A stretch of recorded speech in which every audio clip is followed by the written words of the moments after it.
All right, hello, hello, hello. How's everybody doing? Back in the workshop here. Gonna go ahead and work on that challenge helicopter a little bit more. Like to get some career gameplay, but one thing I'd really like to do is make sure I make some good solid progress on this helicopter.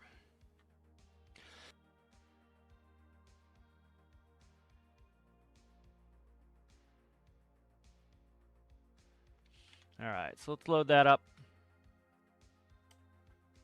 Music seems loud today.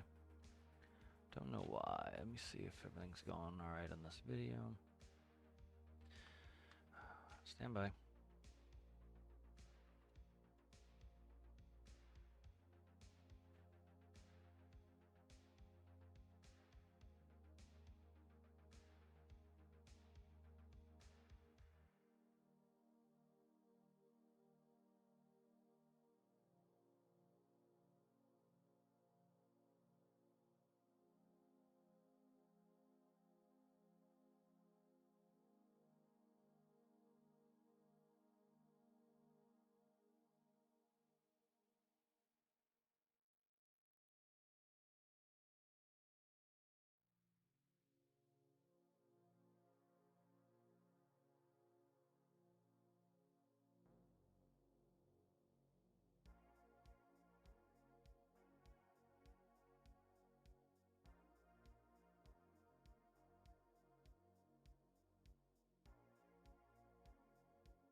All right, I'm back. I had a quick phone call there. Let me just finish doing a couple settings here with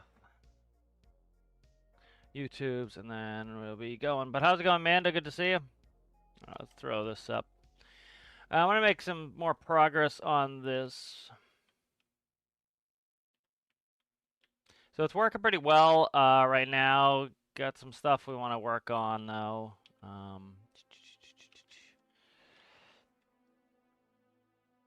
I think how I want to do.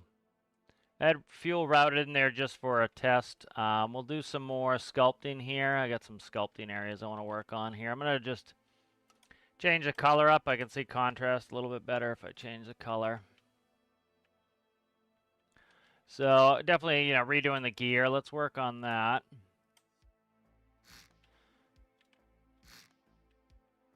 And then we need a down below.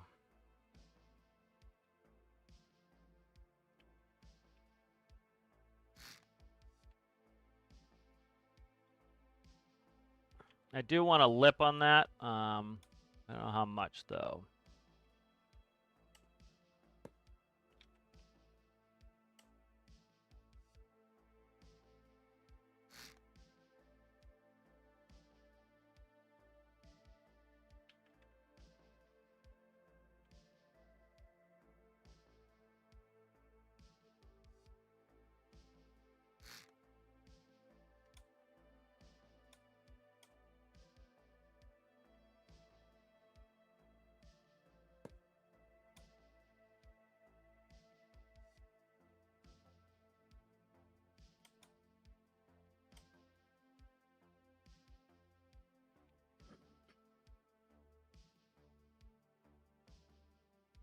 We do want, I don't know if I wanted that boxy down there. We'll play with it.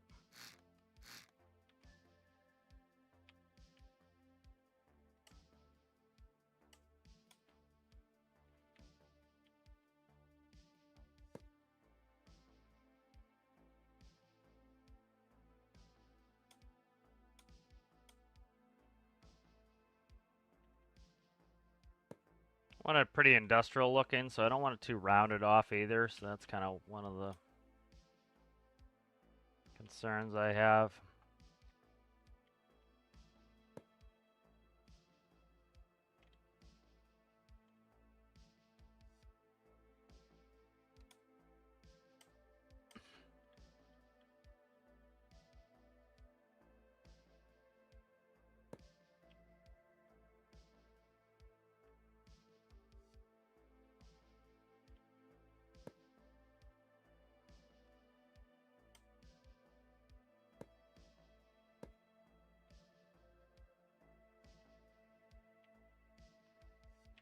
The other thing too is if I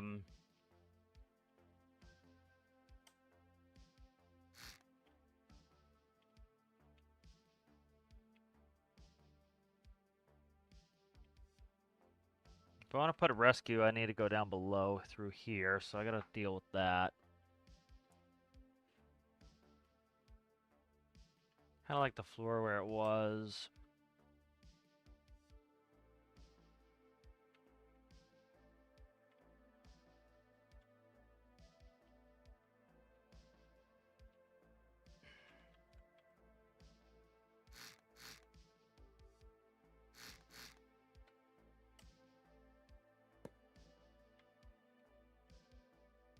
Push the door back a little is something I could do as well, but I don't need to right now. I'm trying to think of gear and a bunch of other things. It's a challenge to make a helicopter. This is a helicopter. I need to get this weight more forward here. Ballasting is such a pain in the ass half the time. Let's see.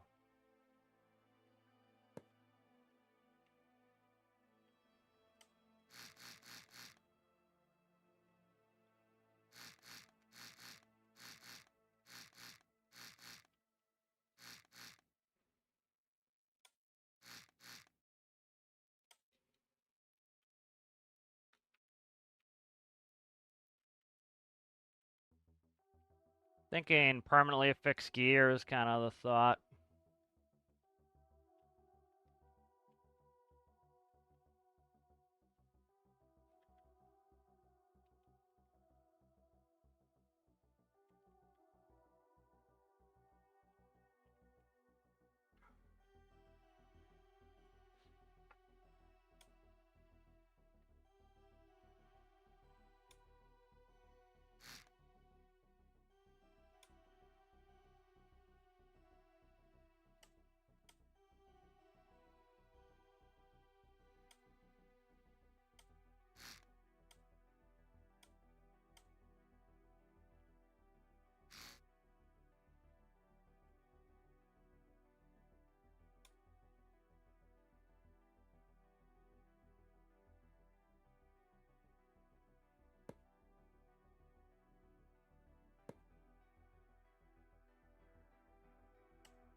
don't really want to put pontoons on this sucker.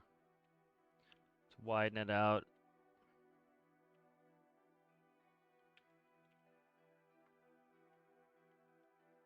Trying to think if there's any place I can stuff more weight in here. I don't want to artificially screw with the weight either.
I like that. That looks pretty beefy.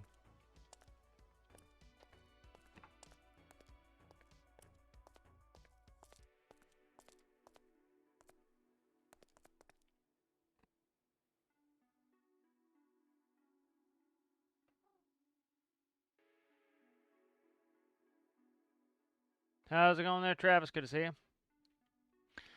Alright, so that's good. Get rid of the hinges and I'll work on something different here. I'm trying to make it look like they're sprung.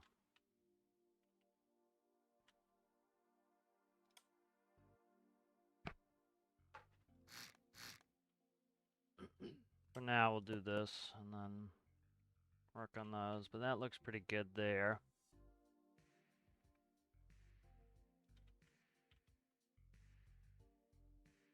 I'm going to rework some of this rotor design here.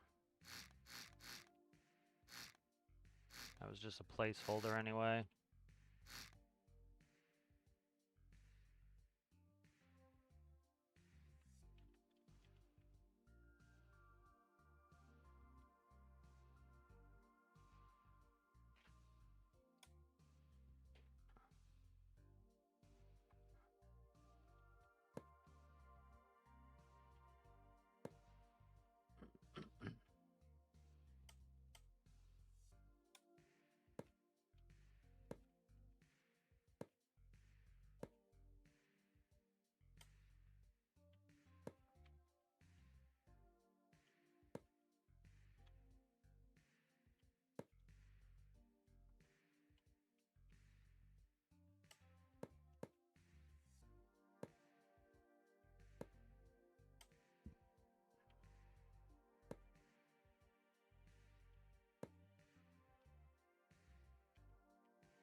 Did I decide to...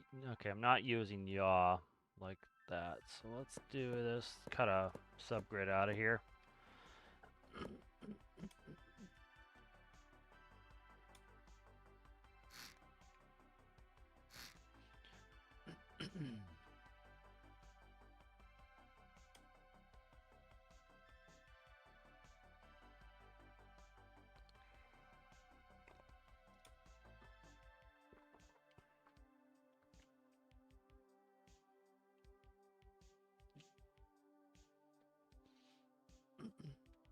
I like the new gear. Cat would sit still, be in good shape here. Little areas in the nacelle I don't care for. I don't care for the bottom of the nacelle here.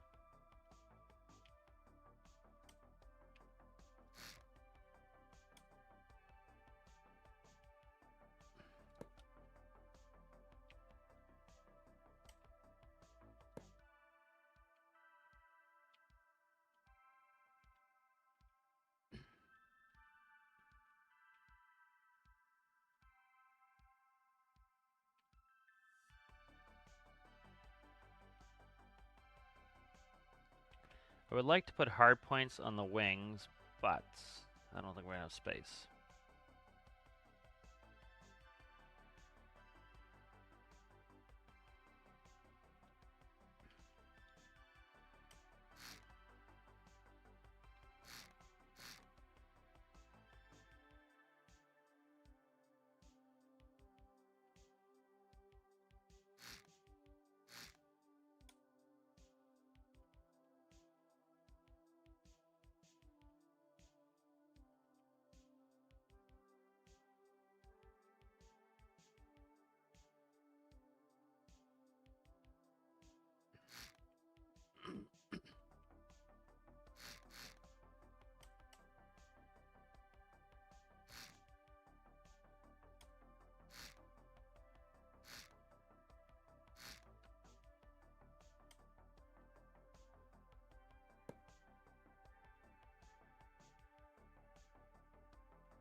Trying to save that space in case I want it for something else.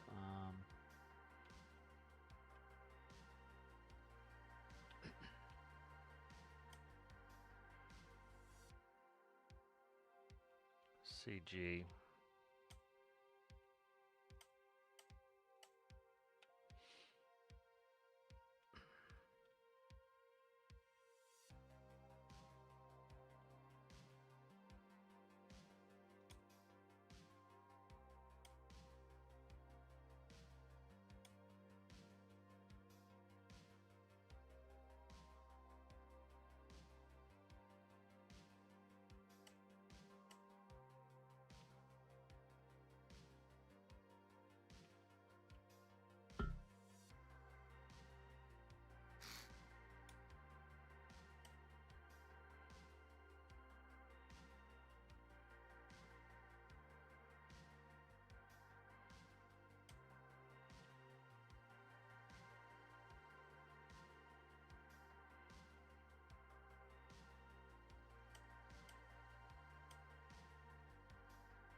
Let's see if I can squeeze a hard point in here somewhere.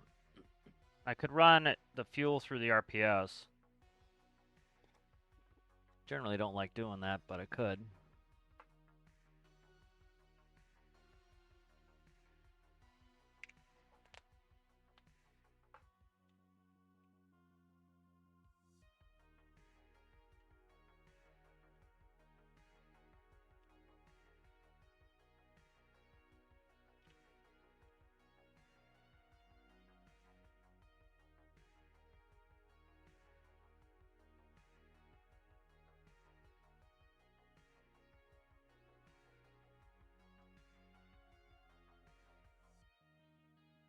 Where's my fuel going in here?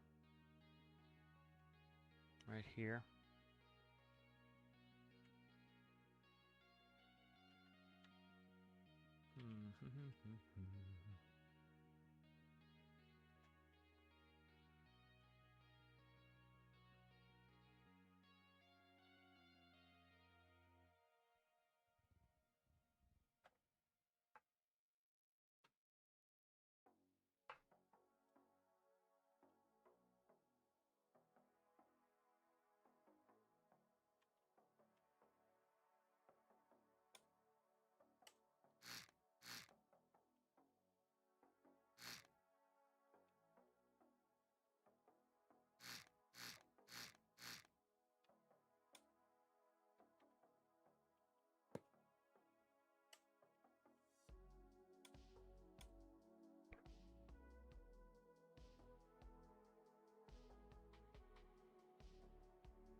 Alright, so now we can put some fuel pods on there if we wish. That's good.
Alright, that's good.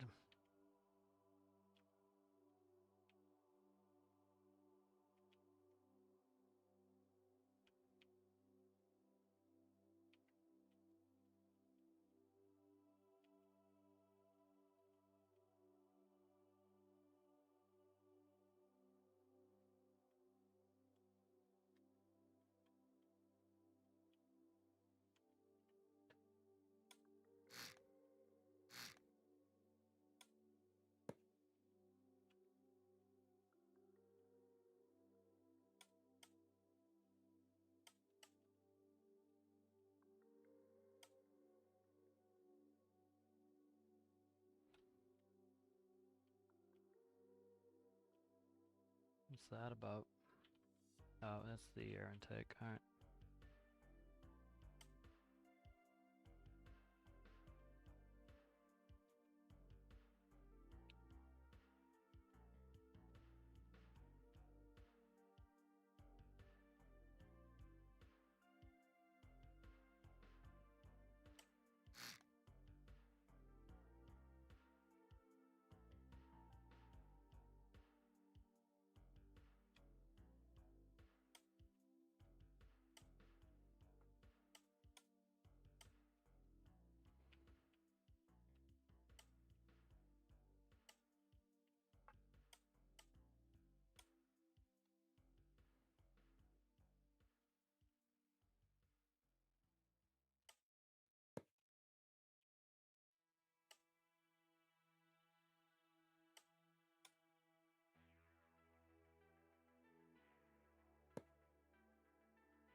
I think maybe recessed.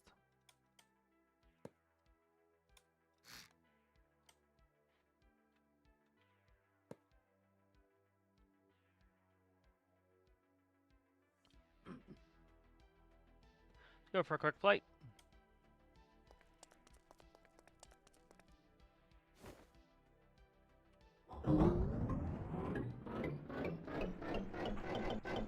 No, I didn't hook the fuel back up. That would do it. Alright, let's hook the fuel back up.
phase 2.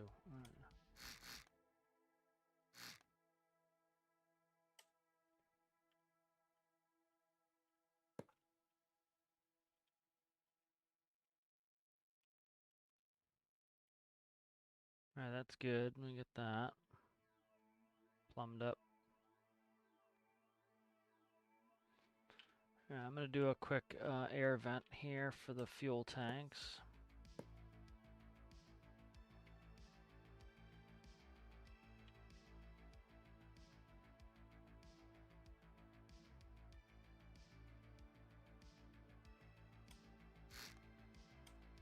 Nothing's easy right now. Yeah, shit. Let's see. I'll do it later. Alright, let's get out of here.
No, it's a helicopter. It's just a transverse helicopter.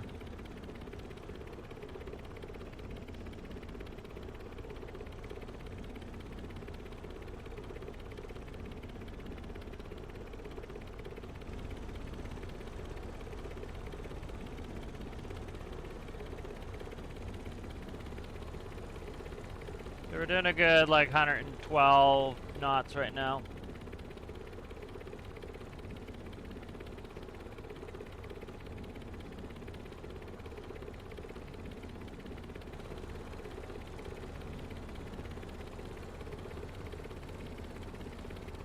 Cat is kicking the shit out of me. Come on, stop kicking me.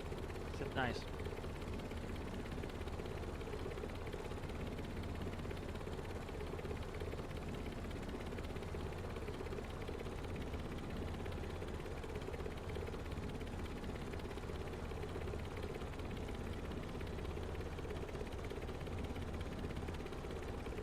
It's very intuitive. The rotors automatically tilt. Yeah, and it can't be a VTOL, it has to be a helicopter, but you can tilt the rotors, so.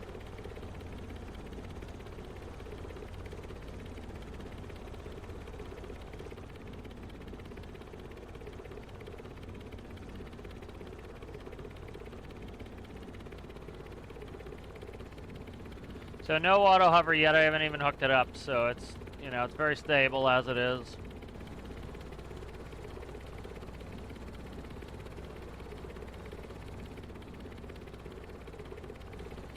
All right, very nice. But how's it going there, Daniel?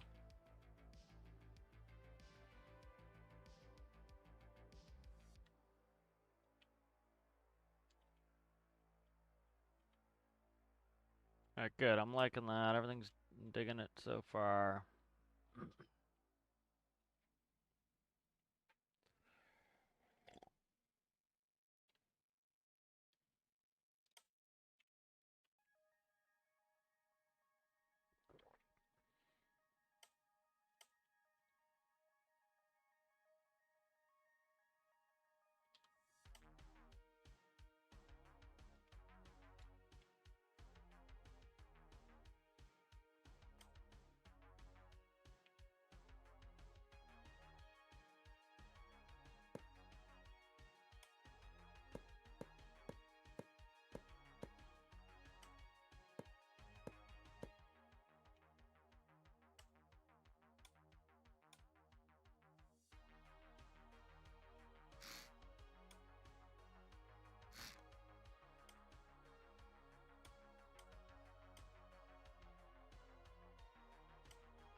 Alright, so those are holding 329 a piece. That's pretty good ad.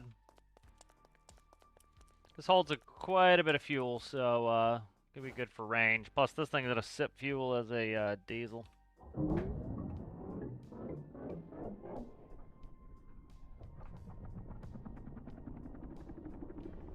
Yeah, it's a little oversized, the buoyancy block, but like, I think so. You know, I don't know why they put that it was for seaplanes. You know, that's kind of silly, because it's so big. But I think it would really be good for large ships. Like here, we'll do a test here in a second.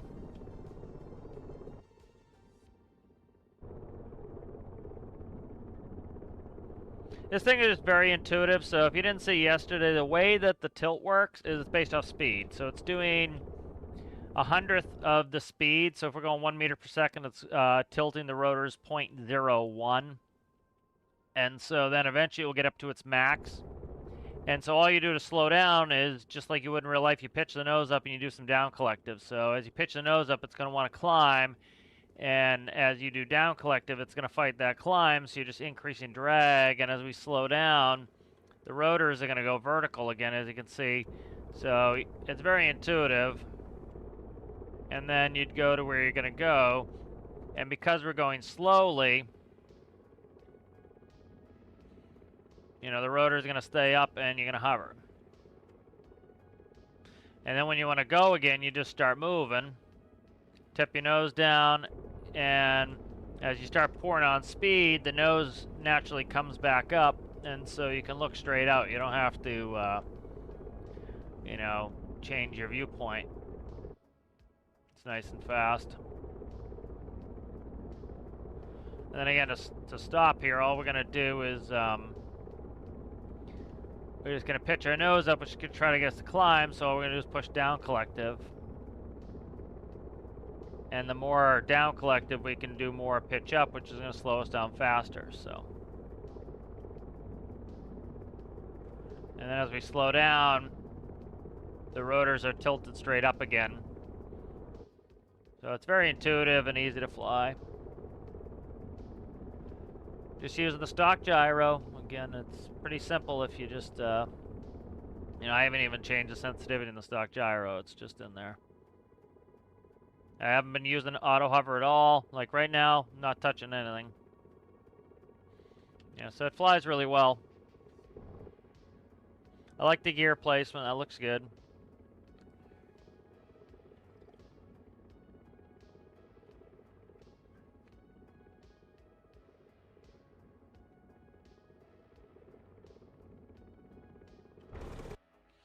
Very good. Yeah, let's take a quick save of this.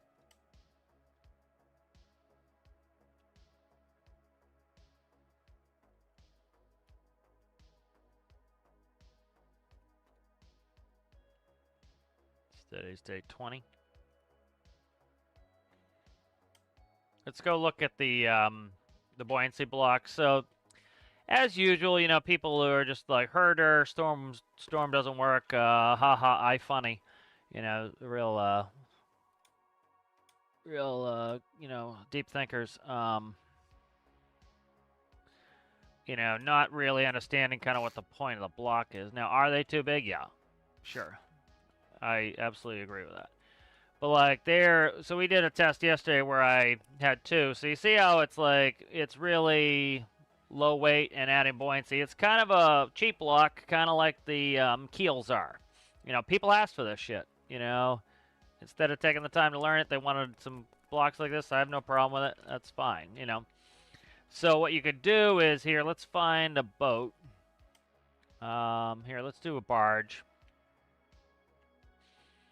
All right, so here are some barges. And this one should be full of fuel. All right, so this one's full of diesel here. All right. Is it? Doesn't appear to be.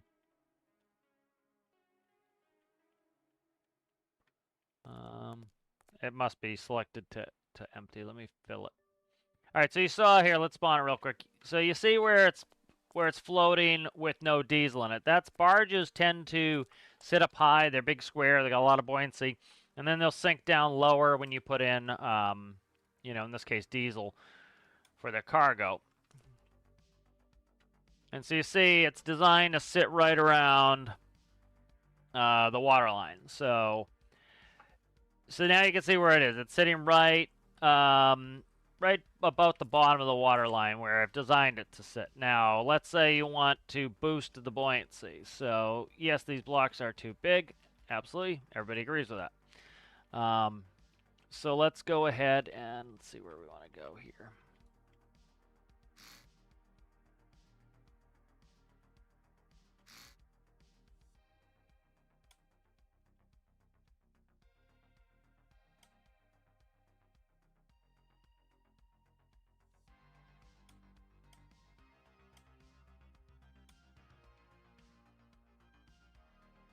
All right, so you can see that adds them in there. And so all this open void here that I have in this build is to give it more buoyancy.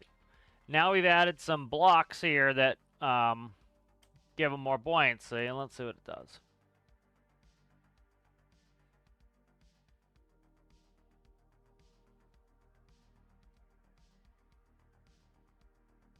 All right, so they're acting pretty much, they're not adding buoyancy. What they're doing is they're bigger blocks that have less weight, essentially.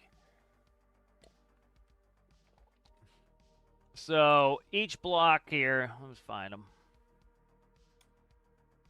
So this is one mass for a huge block. So what we could do is, like, to get some result out of this is essentially go, I don't know if that's going to hit there if I do that. No, it won't. Okay.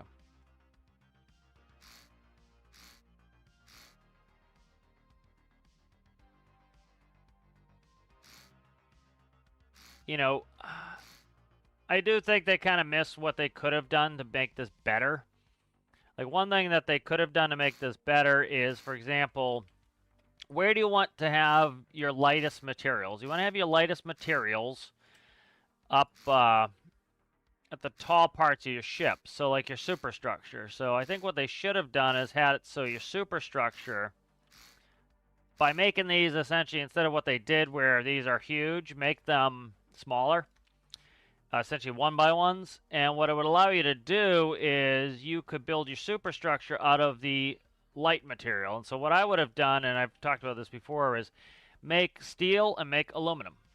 And you can essentially build stuff out of steel or aluminum. And the aluminum is light, the steel is heavier. And so that way you could build the parts of your ship that are higher up with the lighter material, and then the heavier parts can be at the bottom. See, I'm not really getting any different results here out of adding those, because all it's doing is, it is helping, but it's minimal. Because, like, if we counted up the blocks, each block weighs 1. You know, this is trying to convert a pre-built ship, but so, like, if we counted this, that's 4 by 69 giggity. Let's see.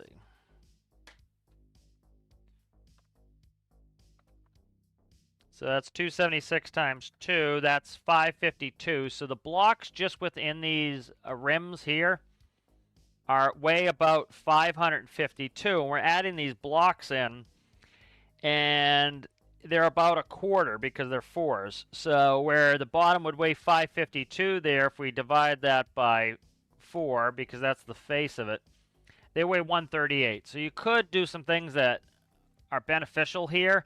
I would have much rather a 1x1 form factor. I think that would have been better. And again, I would have just gone in and said, hey, these are aluminum. You know, we're putting in a new block. You know, this is standard block is a steel block, and this new block is an aluminum block. The steel block weighs 1, the aluminum block weighs 0.1.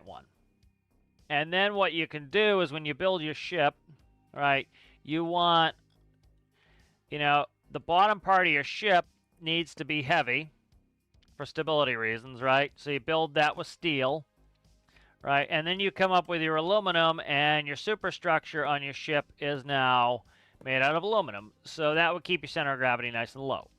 And you could do things like, oh, my ship is sitting lower in the water than I'd like, so you say, all right, we'll put that part as aluminum. Okay, still sitting too low in the water, let's make that aluminum. And so that's your light material and that's your heavy material. That's personally what I would have liked to see. But again, people have asked for it, so they're in the game. All right, let's go back over here.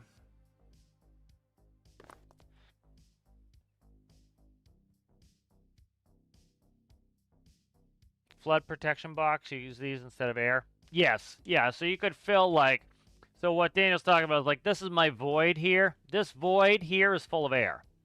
And so I could fill this with those buoyancy blocks and it can't flood. You know, so that's something we could, you know, you could do. So there are uses for them. You know, and again, people are gonna complain no matter what they do, but you know, the other thing too is like, you know, there's a bunch of blocks people complain, oh, they should have done it this way, and then they end up using them all the time because they are useful. All right, I'm gonna go use the bathroom real quick. I'll be right back.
All right, I'm back.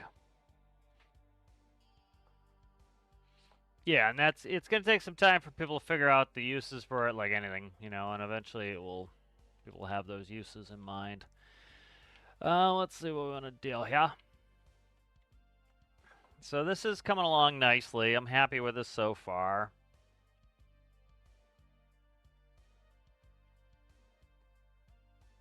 Let's go sit in the seat, and I want to see if any of these panels are reachable if they're above my head. Here, I doubt it.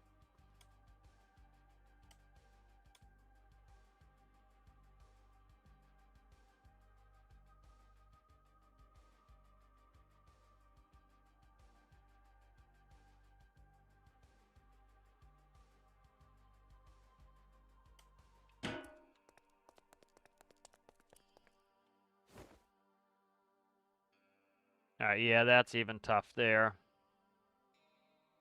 I don't know if I want to push myself back one. I think I do. Let's do that.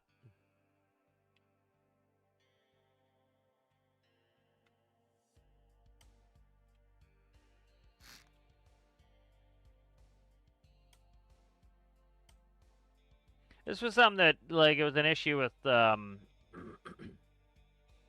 game that shall not be named Star Citizen, where because, one thing is like a lot of vehicles get bloated in size, and the reason is because you need enough space for the character to operate in there, and then because of kind of the, you don't want people to glitch through blocks, and so like vehicles get very large very fast. And so that's kind of thing is like IRL, like for example, I sit really close to the windshield in the jet that I fly. And so I can easily touch the windshield with my fingertips with my arms not even outstretched. I can touch my window, with barely an outstretched arm. You sit very close to everything, and it's easy because your eyes can focus in and out. You can easily turn your eyeballs down to look at something. It's in game, I need to grab my mouse and I need to look down, stuff like that. And your perception of where you are in something like this is a lot different. All right, so now I can reach, so this is good. Like these are good for indicator lights at the top because I can't reach them, but I can reach those, and then I can reach all that. That's good. All this I can reach, and I can see these better.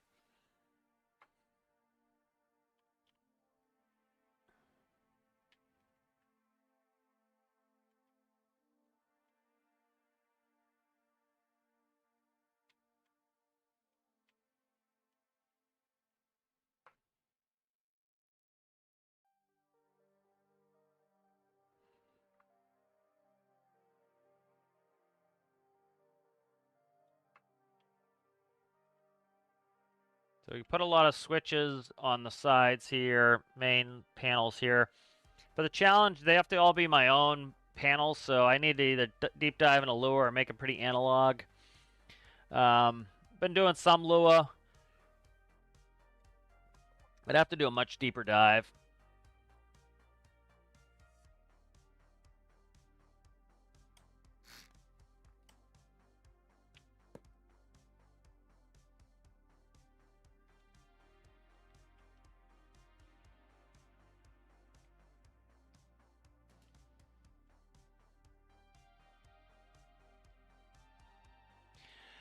Part of my thinking was, do we want to make this float?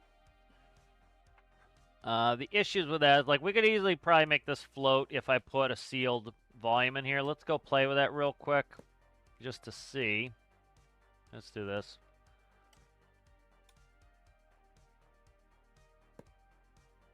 Okay.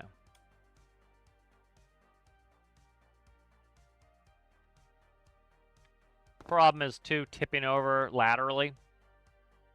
I don't really need it to float, but again, it's an added cool thing.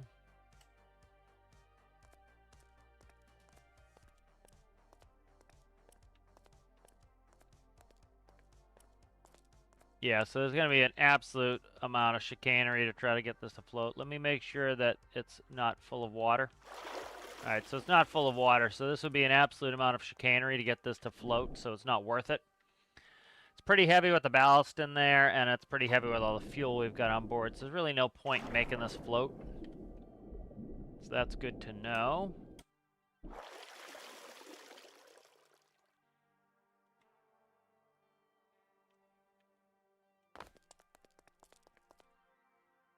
Could we theoretically, if we strip the fuel down and nothing, let's play with that real quick before I screw around too much. Okay, so that never despawned. All right, that's good to know. So what we'll do is we'll drag the diesel down to 0. That's a lot of diesel in there, so. And it's going to go way to the nose. Yeah, see, it's not going to do shit, so. Not worth doing.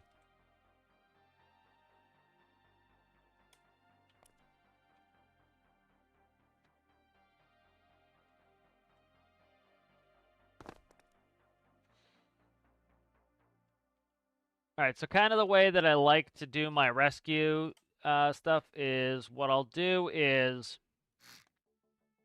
I'll have a winch outside and I'll go down the center. So I go down the center passage here out the bottom and then have a winch for the rescued person to come up. And so I can control my side with the harness and Then when they come up, so one actual cool idea that I was thinking that would be neat is to make it so that I can rescue two at once, because this is something. So let's save this right quick. Let's not be idiotic and do it this way. So like if we look at a bunch of my rescue vehicles here, so like Chickadee has this pontoon looking Johnny, and so I come up through the center here, and the rescued person comes up over here, and I walk out, grab them, put them inside, and then both go down again. So again, you can take one person at a time, and that's pretty much what I've got on everything.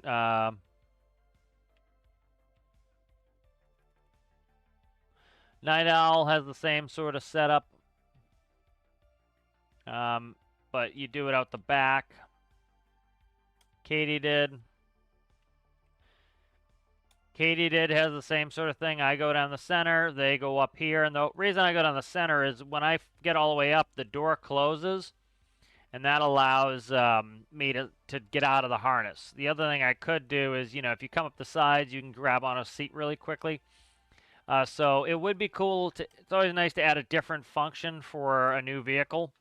And so kind of that different function would be maybe I can use I can do two rescues at once. I think that would be kind of a novel idea, so that I go down the center and I can put two people in the harnesses on the sides, and then that way I can get more rescuing done. I think that would be kind of a cool idea.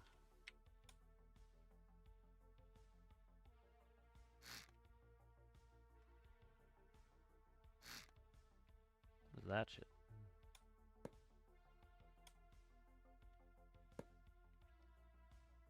Yeah, I think that'd be cool.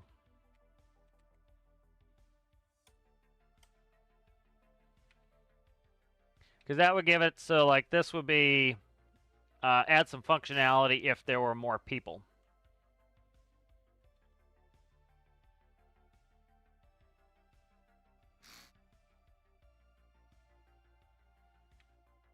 Yeah, because it is laborious. It's time consuming for me to go up and down all the time and bring one rescue per trip. And so this would be kind of cool that it's a little bit of a bigger vehicle. It has that extra added benefit of I can bring up two people per trip. This might be a problem. Stop it. Go where I want, you scoundrel. Scabrous dog, even. I just pushed that forward. That's not the end of the world. All right, good. Where's the hinge point going to be? It's going to be, that should just clear. Okay.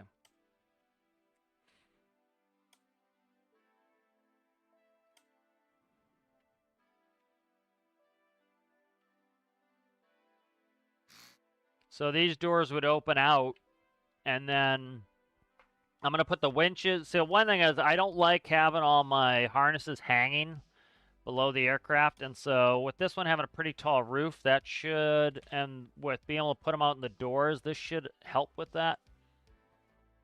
I should be able to get a pretty snazzy job going on here, so that's kind of good.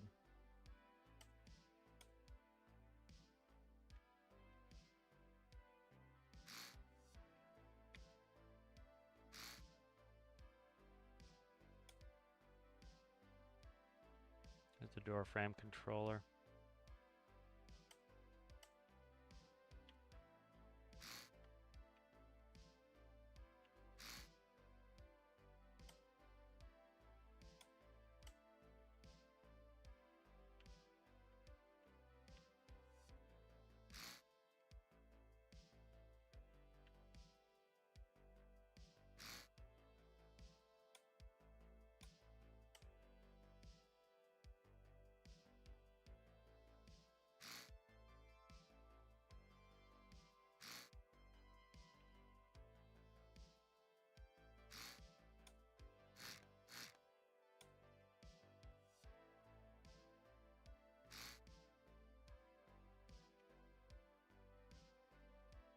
Oh, stop.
No, that is gonna hit. Alright, shit. That is going to hit.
Could you give me the block, please? Thanks.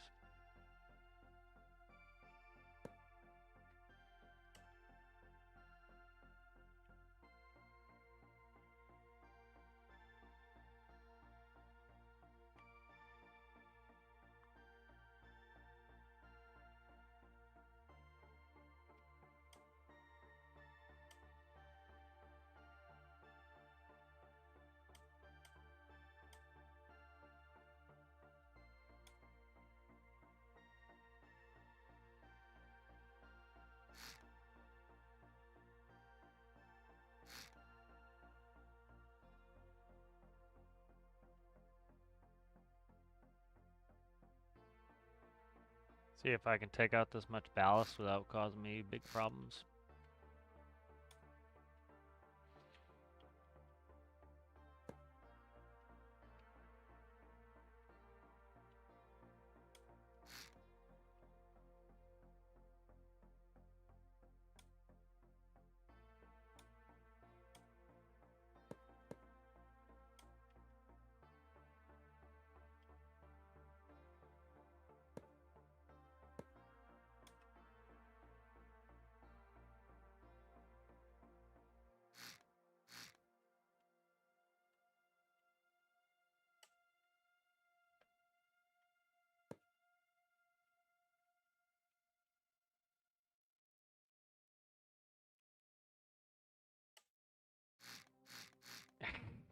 That sucks. Alright, let's see.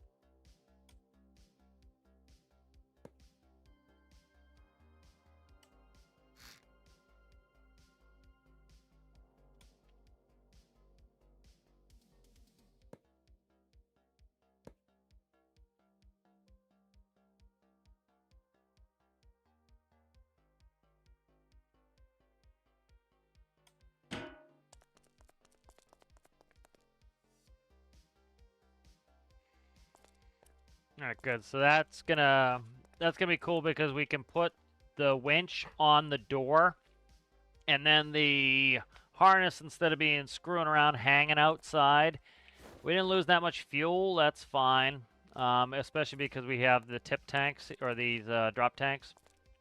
Why is that? Oh, because I never hooked it up. Alright, good.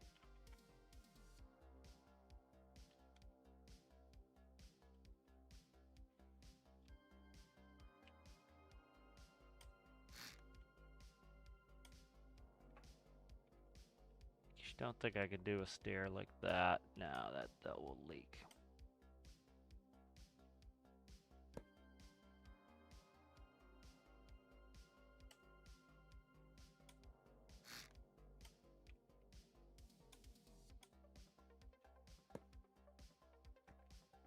Maybe I'll put a door in there. I don't know. We'll see.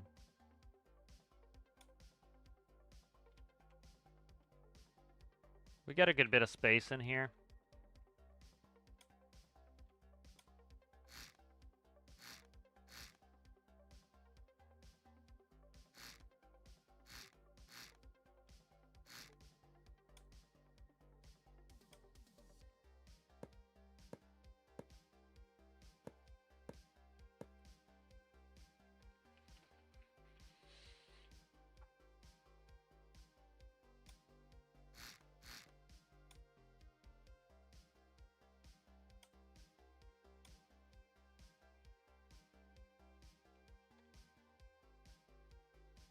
See, the thing I hate with this is they put this friggin' block on everything that, and I wish there was a way you could click on it and get rid of it. That would be beautiful.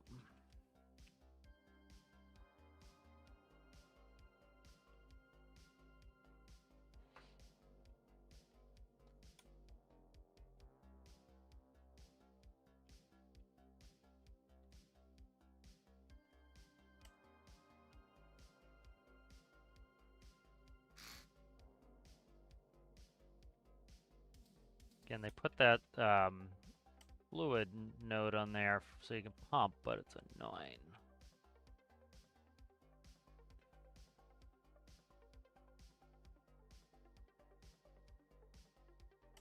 But I can use things to hide them, so it's fine.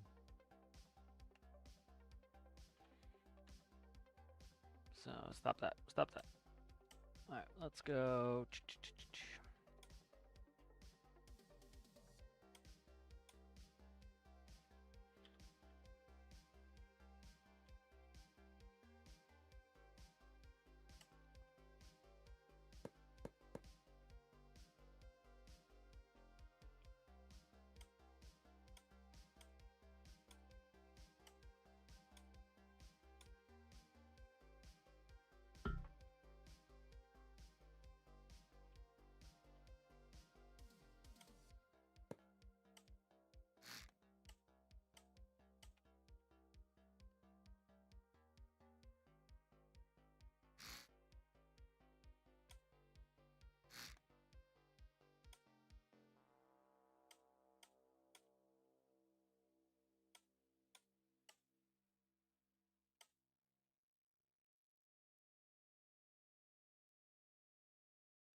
Let's see if these stow.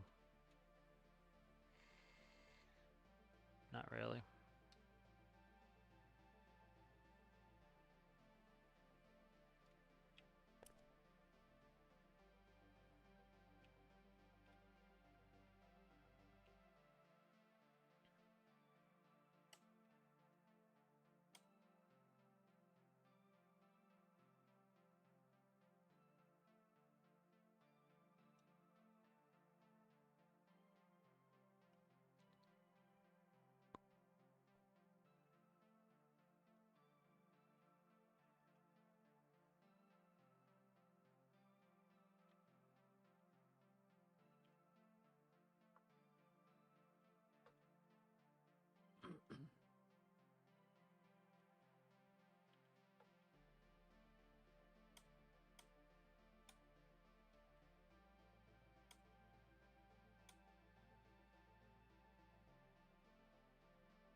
Alright, let's see.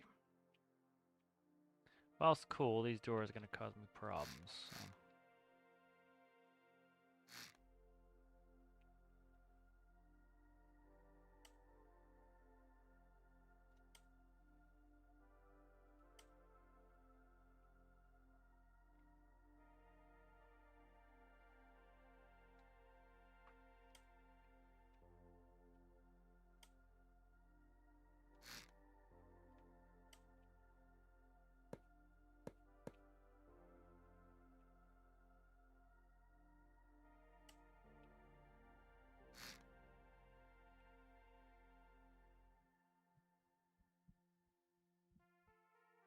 I do like those doors, though.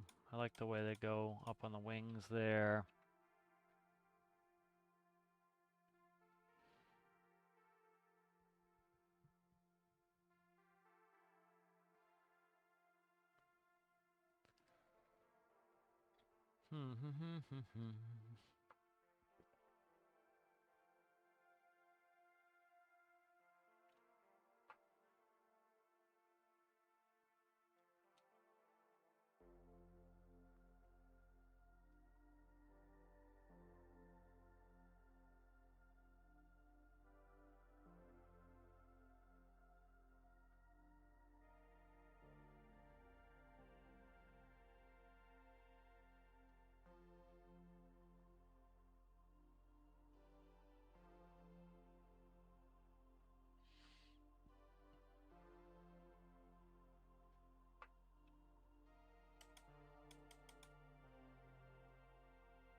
Down enough.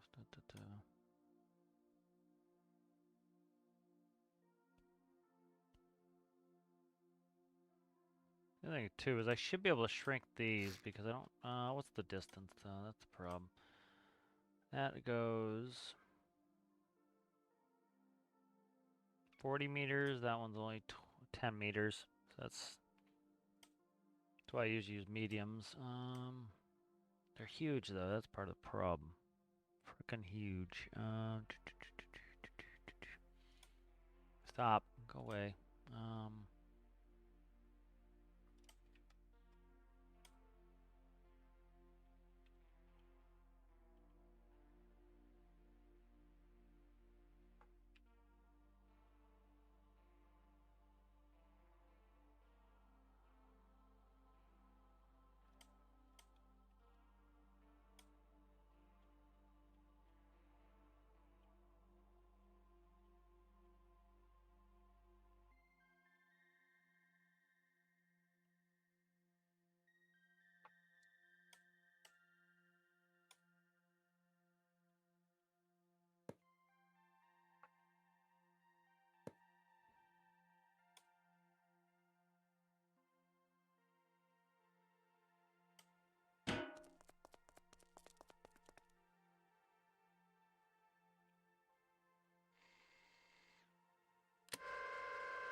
Alright, that works. Not my favorite method, but that works. Alright.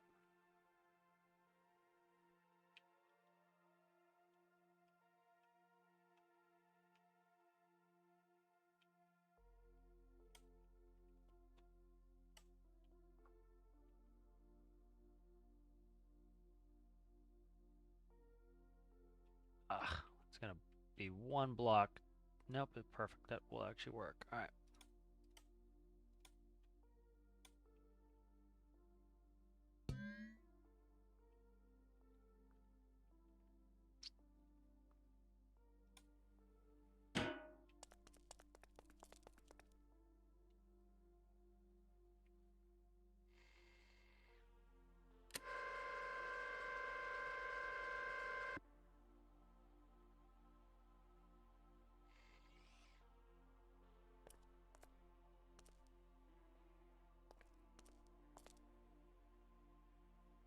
A little bit of a friggin' mess in there, and the problem is it kind of blocks the middle.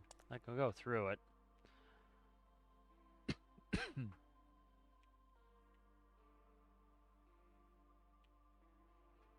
See how far back I can put where I go through here.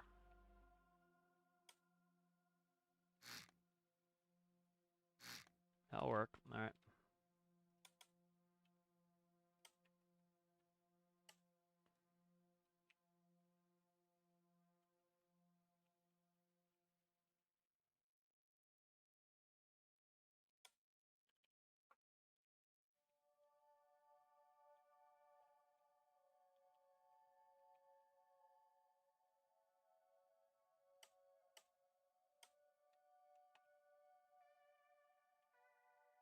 Like to get the fuel moved forward more anyway, so that's really not too big of a deal.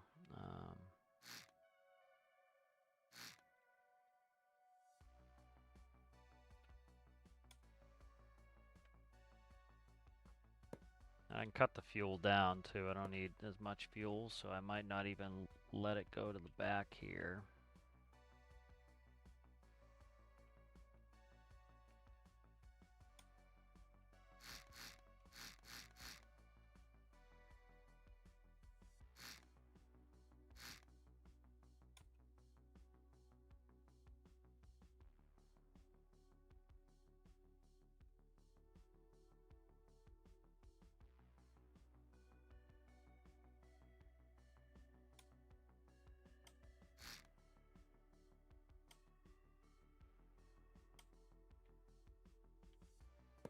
Now stop it.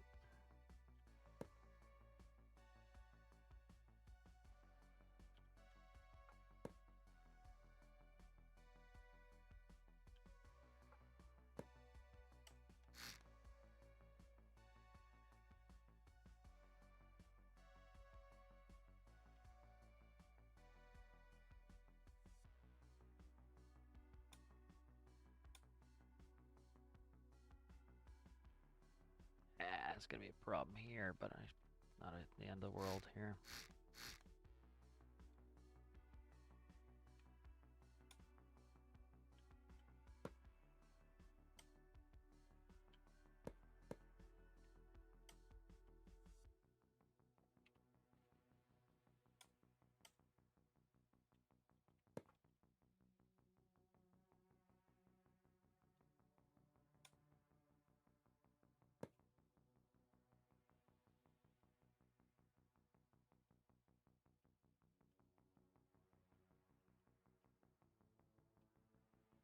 Alright, so that works. That will help me to, so I want to put seating and everything else there, so by moving the center section, it's less obnoxious that I end up going through the back here, so that's good. I was almost thinking of putting a bed back here, but I don't know.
Alright, good. So that's better.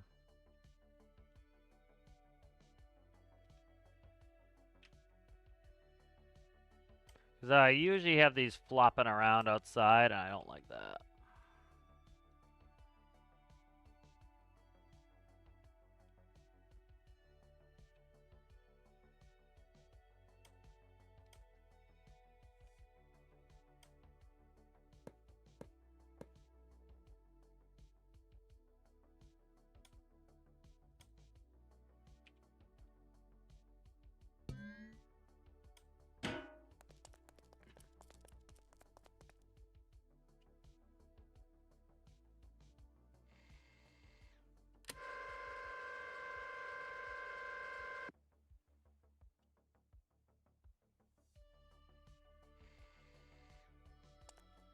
Alright, that's good. Those stow in there. I want to make sure I can walk around in here. Still have plenty of room for seats. So we got good spaces for seats up here. Can do some back here. I don't need a ton of seats.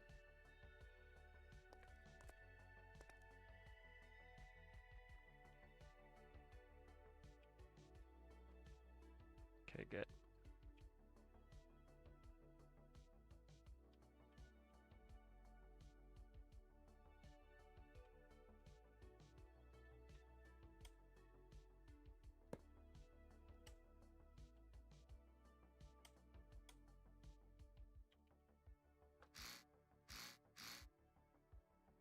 Space for 3 there.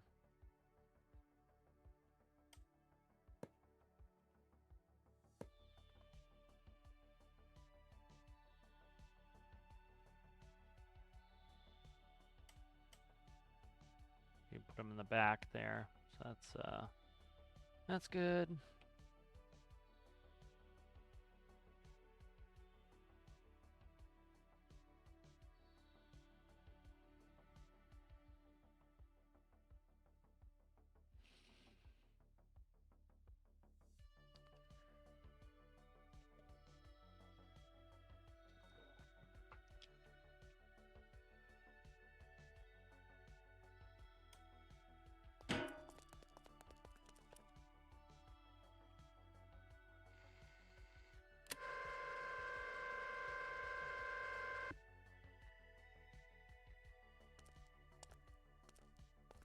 That's annoying when that happens.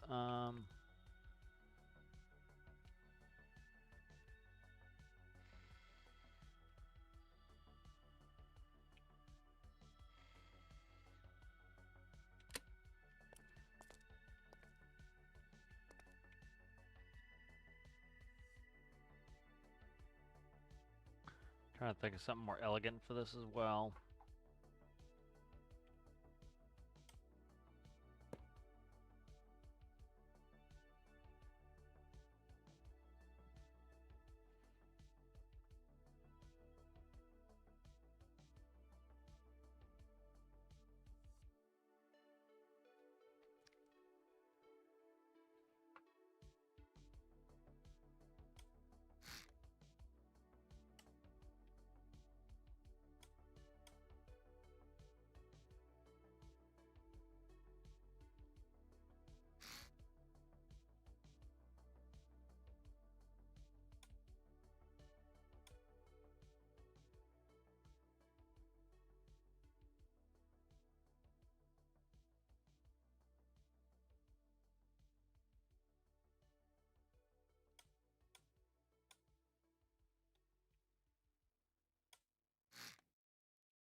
That's more elegant.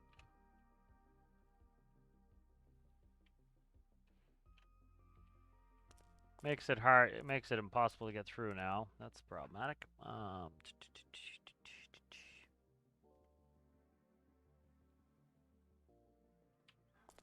I've got another idea here that I was thinking.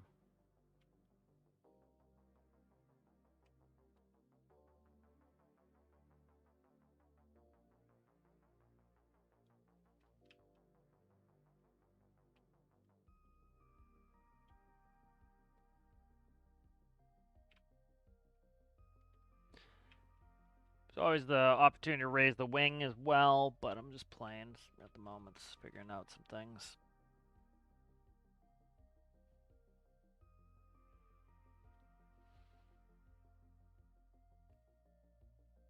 The problem is, in order for me to be able to like to hide these and stow these,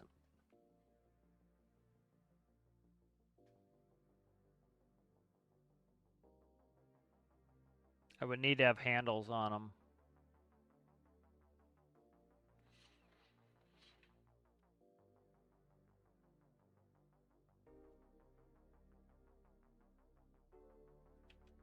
Can also do this to get them to go up higher.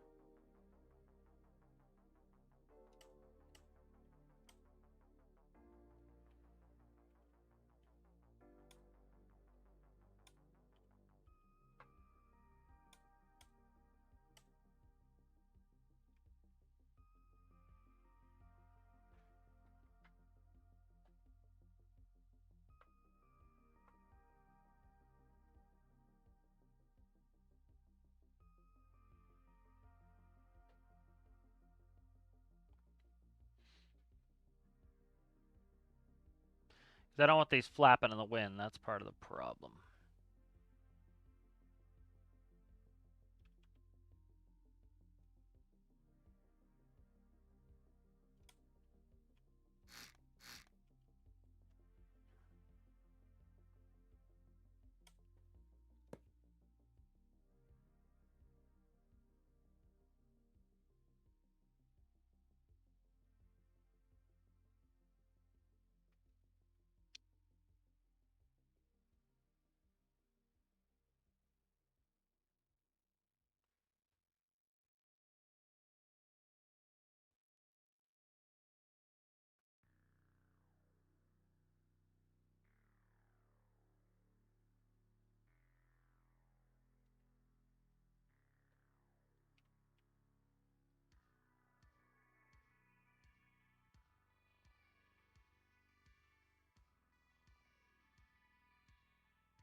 Don't bite me. Cat's biting me. So one thing we could do is raise the wings. Play with that at the moment.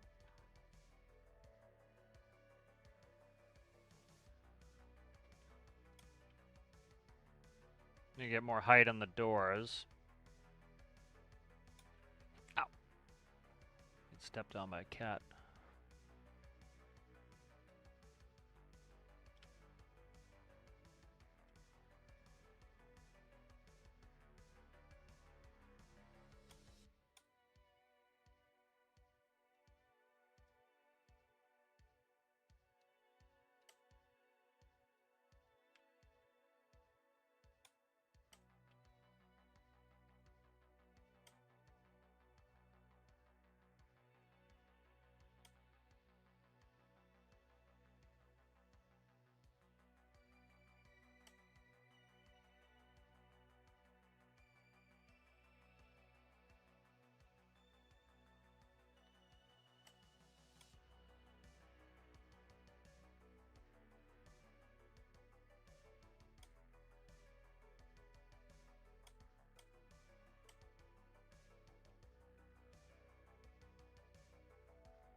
Alright, let's see. Ropes.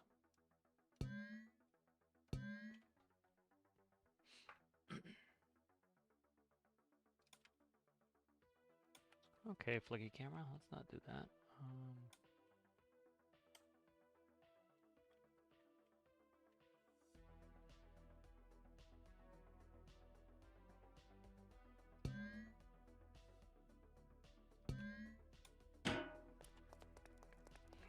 Mount the wings, how about that?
I kind of like that shape better anyway. That's good. All right.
don't want to make this any fatter, but I've got some notions I'm trying to figure out here.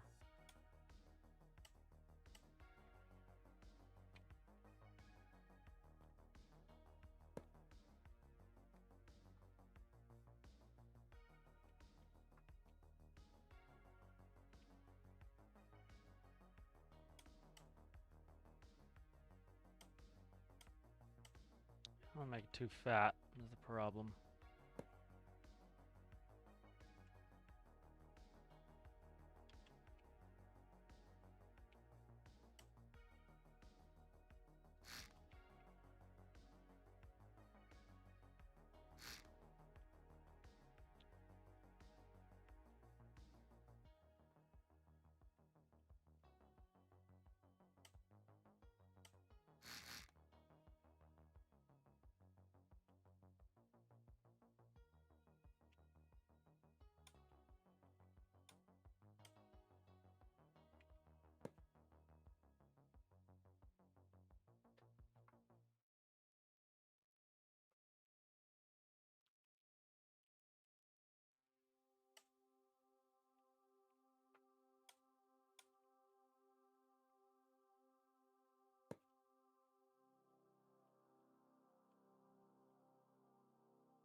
I just have want to put a horn on this.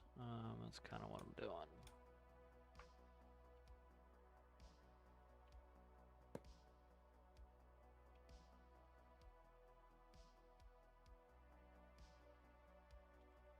I can no.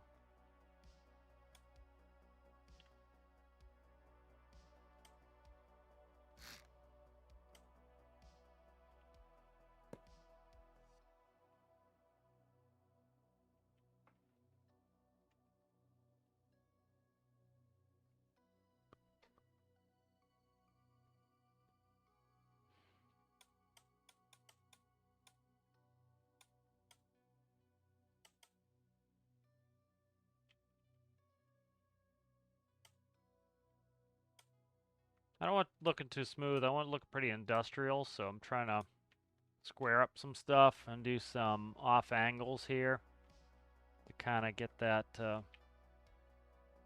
mesh with what I'm looking for. I want it to look kind of sci-fi, a little bit industrial.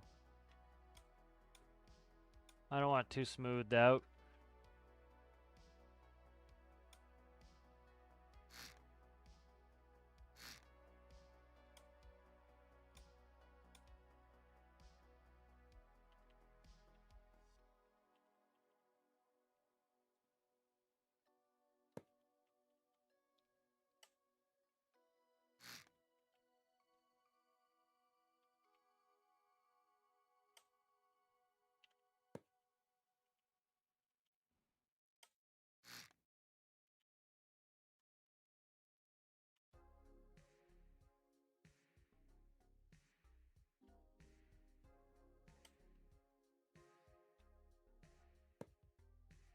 Digging that.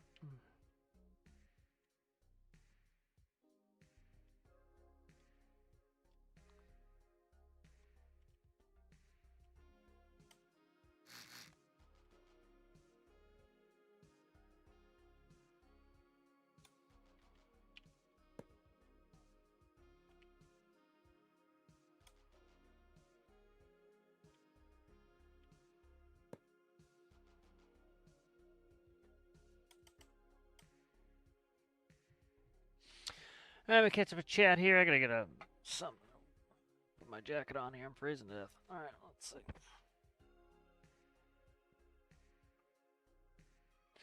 All right.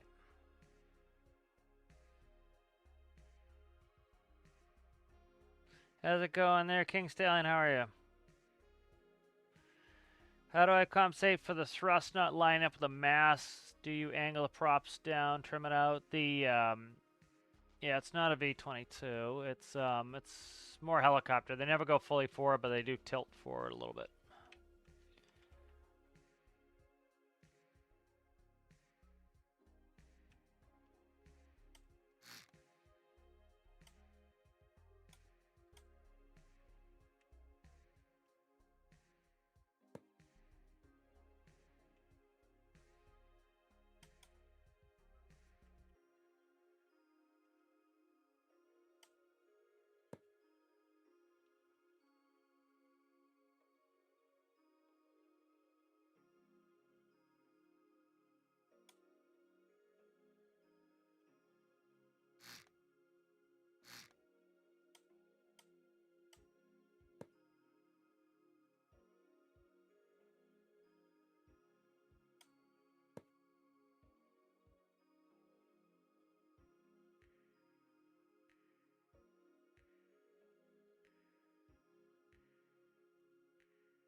Yeah, I wanted to have enough shapes because I'm gonna shade in like these areas will get shaded differently. So like, get a little bit of this treatment here, and so that will pop them out a little bit more, and then like it highlights the angularity of it, which I want it to have some angularity.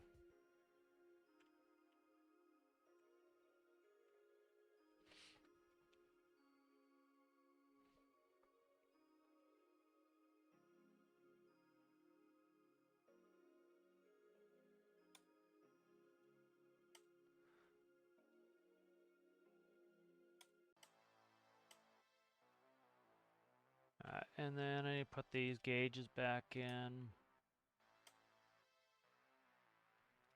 I need to ventilate my fuel system here.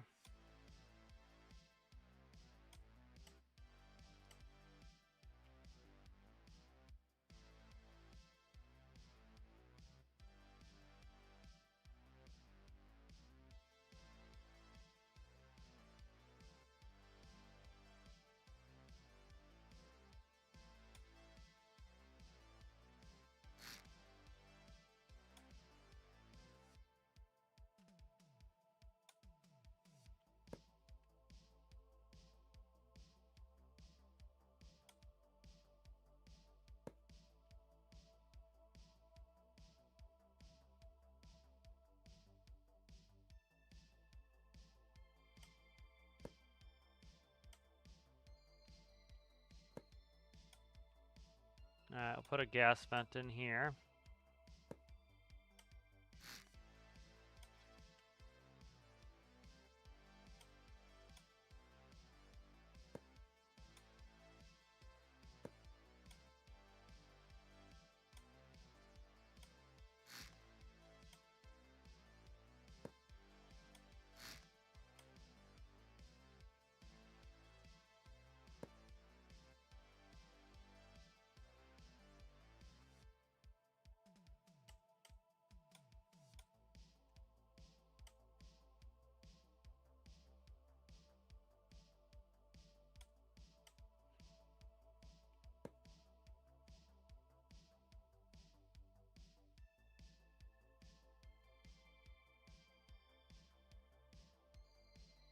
Center thrust really isn't in front of the too much.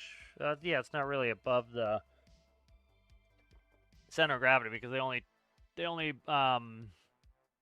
tip forward 30%. So challenge, it has to be a helicopter, it can't be a VTOL, so it doesn't tip all the way forward. Let's see, is it too early to name this sucker? Probably not. Maybe a good little diversion, go name this.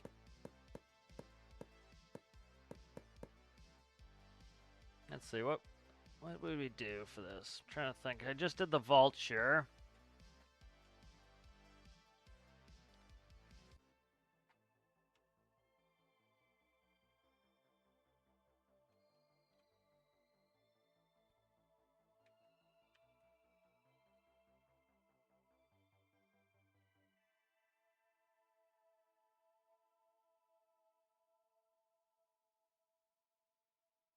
Pigeon would be cool. I haven't done a pigeon.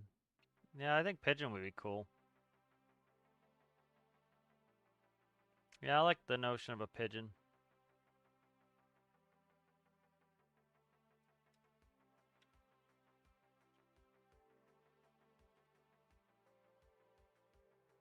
Alright, let's see if we can't drop a pigeon.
Not my best, but it's something to start with.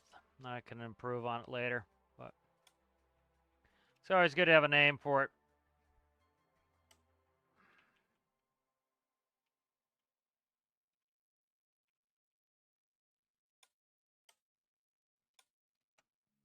Yeah, I like it. Definitely not my best picture, but not bad. Could be work done. It's a start. What the fuck happened there? I disconnected the. I accidentally deleted the pivot. What the hell did that get routed? That got routed like that. Okay. I see what happened, so I gotta fix this here.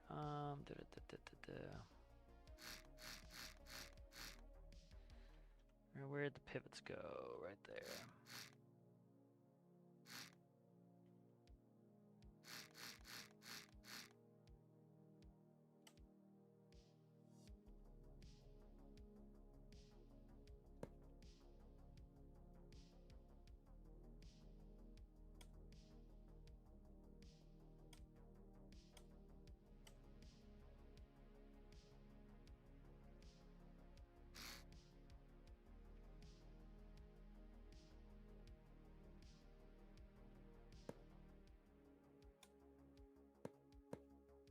What are you doing random placement for here?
Not good. That fixes that.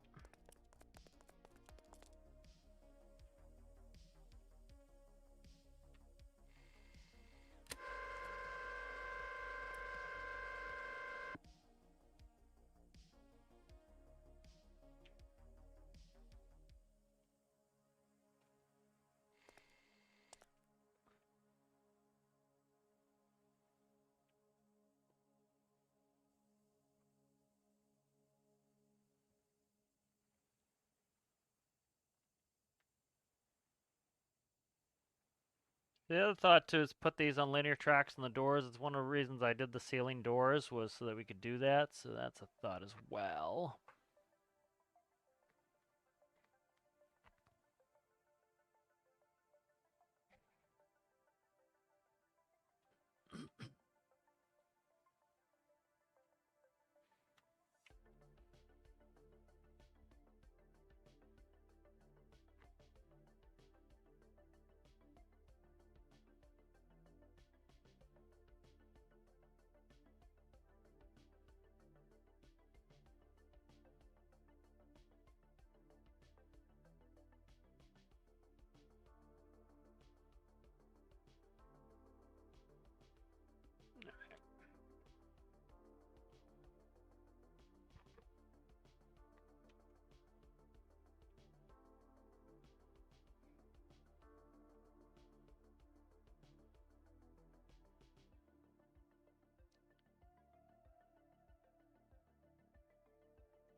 Trying to think if I actually want to spring these mains.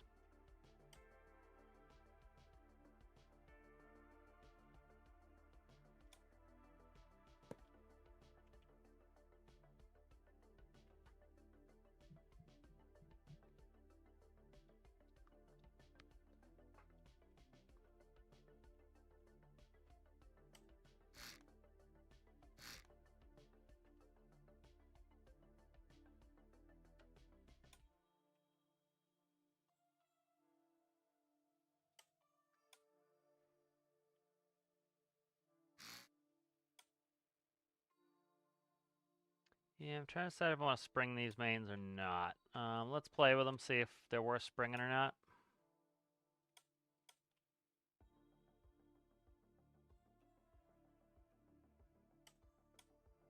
It definitely makes it simpler not to, from a physics standpoint, but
some good trailing link gear on there.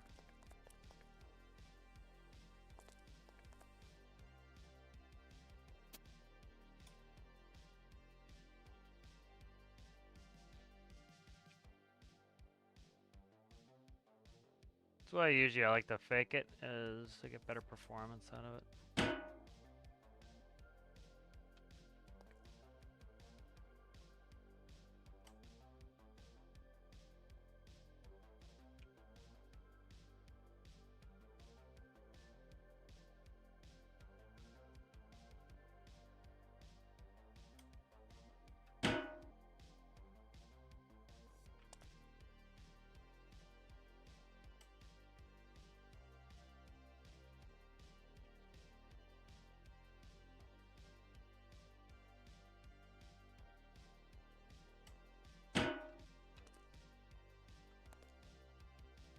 So trailing link gear good for softer landings. We used to have, well, they still have them, but when I flew the 145, they had them on that, and made for softer landings because it doesn't just push the force up, it pushes it back as well.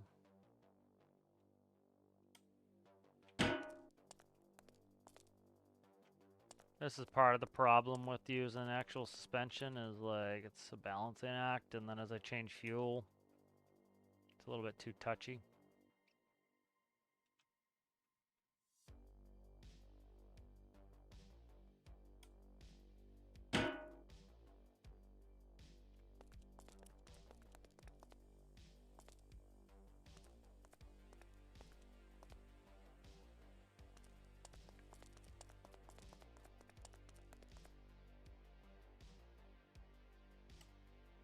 generally why I fake it. Let's see.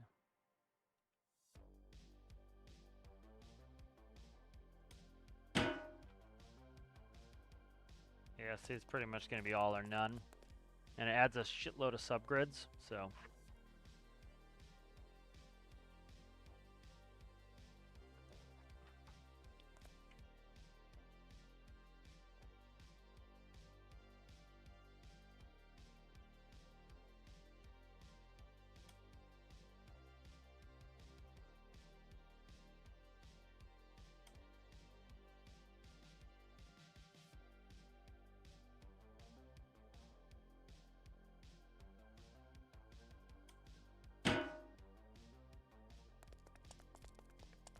So that still looks the part, but it doesn't really do anything.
Let's go for a quick flight. We haven't flown a little bit.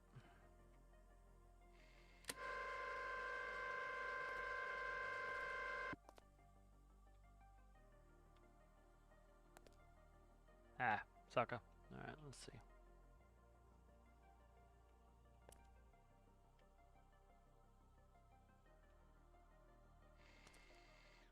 Alright.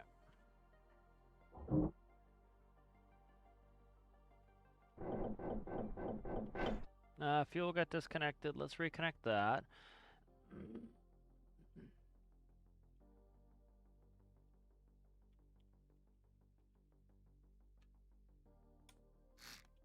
Alright, so that's going up there, and then that is going... Okay, it doesn't... needs to go...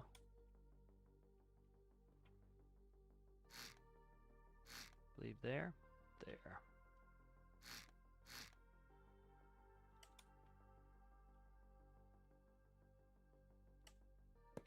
Fuel is important.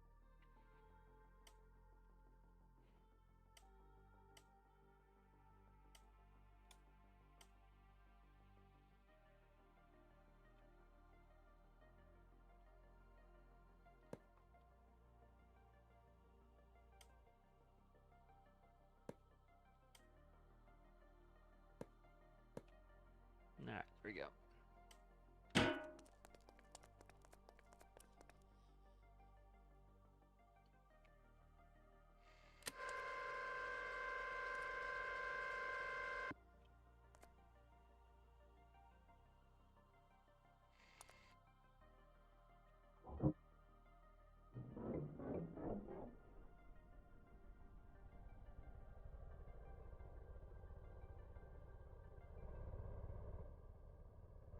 What's going on now? Why are we not spinning?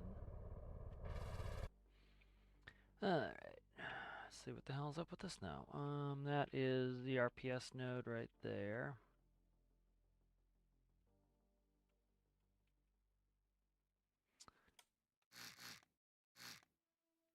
Okay, RPS goes off of that. That looks good. Go into here. Ah, that didn't get merged. All right. That would do it. All right.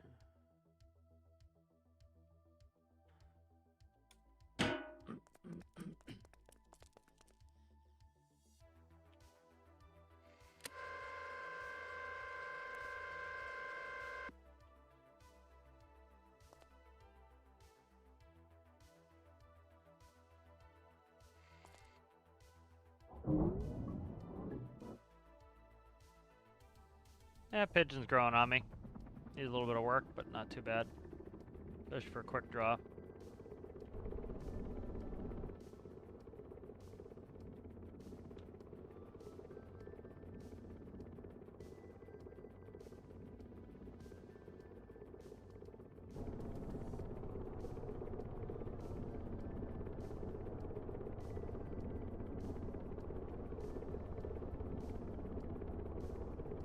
See what the speed looks like. Yep, still about 100.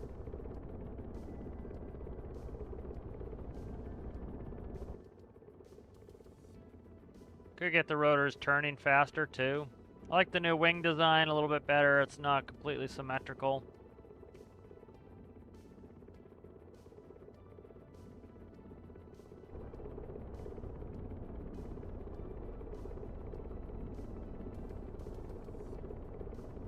Flies well.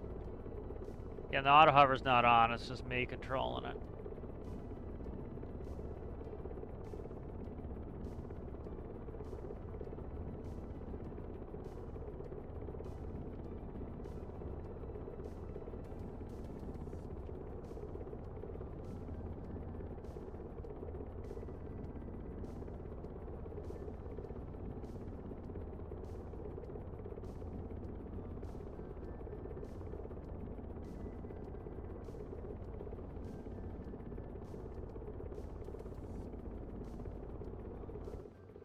Alright, very good. Flies well.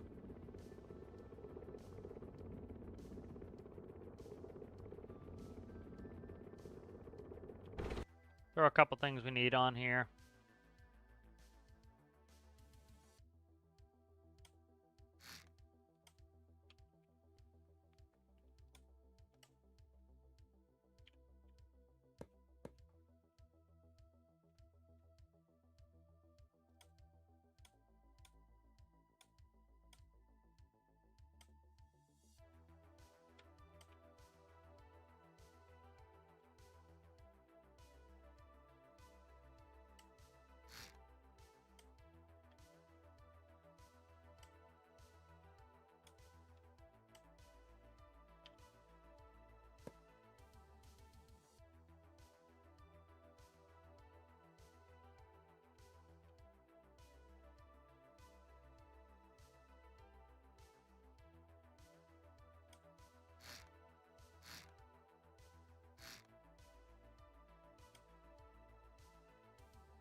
Great. I had symmetry off. That's awesome. Alright, let's do this.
Yeah, very nice. It's coming along. Coming along nicely, yeah?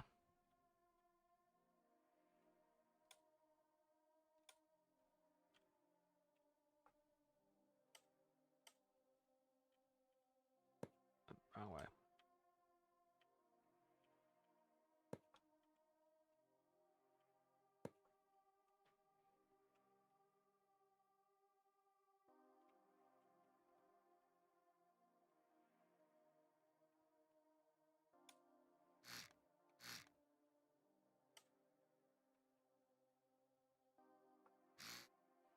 All right, so right now we do 15 and we do 3, so that's 45.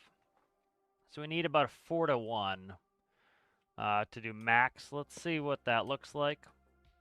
If we have enough power for it.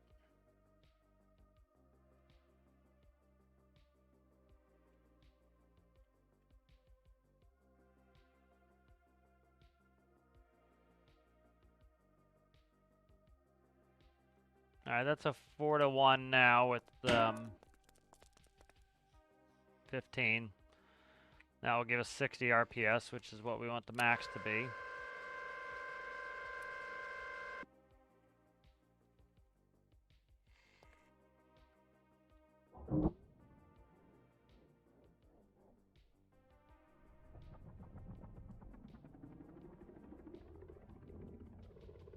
We're doing about like 52 meters per second max before.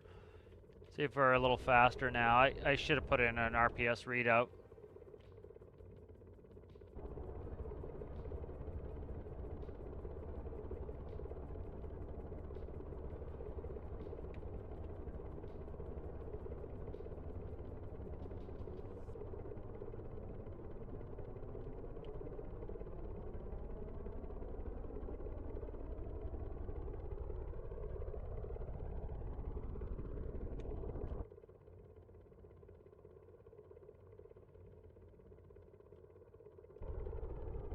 So I gotta see what the RPS is running at, but yeah.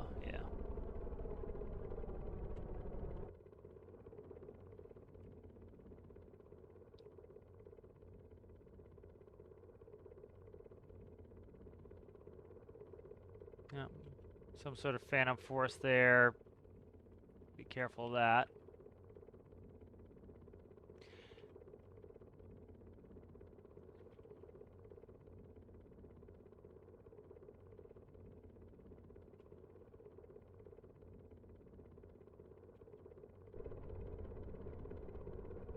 We do about 100 knots, which is good.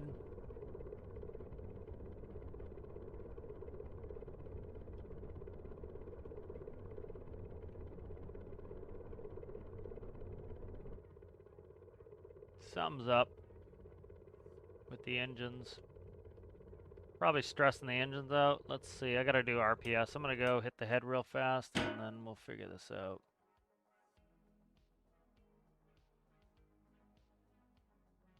I'll be right back.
Alright, I'm back. How's it going there, Travis?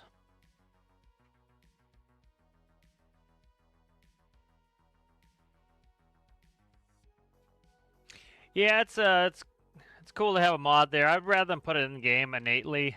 I tend not to like do too much mods, but that is cool. Oh. All right, good. So I'm liking this a lot. Let's see. Let's start putting some stuff we need in it. So let's save it.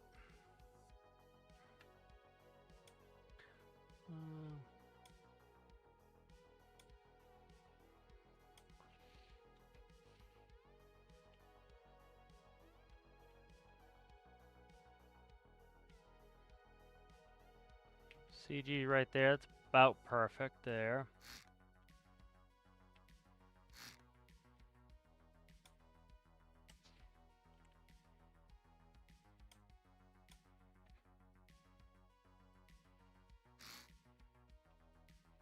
There we go. Put a winch there. I'm curious if this will land on Tethys. Let's save this and test that out. Ideally, I would like this to be able to land on Tethys. So let's go spawn Tethys.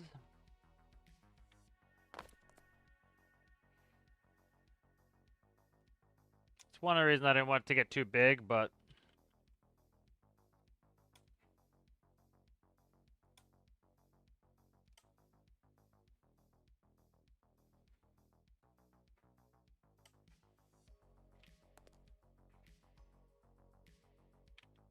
alright, Tethys is up. Let's go fly this over and see if we can land on Tethys.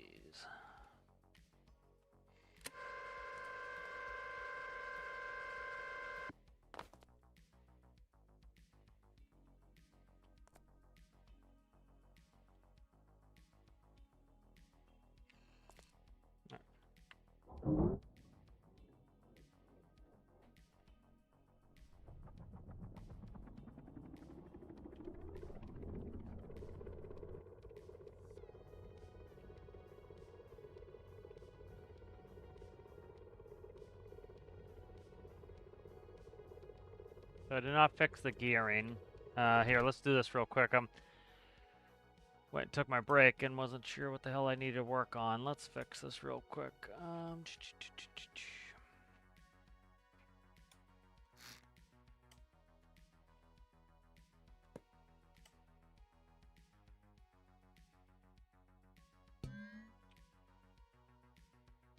So I want to see where we're at here. These are pretty small motors. These are only 8 cylinders. Are they? Yeah, 8 cylinders. And so that partly did that on purpose. I kind of like, you know, getting the most out of it without having to, like getting the most power out of it with very, you know, be very efficient. So, we'll see how high we can rev these up to. And so we're multiplying by 4. So we need to see what the RPS is times 4. Because ideally, I'd like to keep them running right around just below 60. So right now they're running at 40, so they're running slower than they were before. So there's a couple things we can do. One, supercharge these engines, supercharge 8s, which right now they're not supercharged. We could make the engines bigger.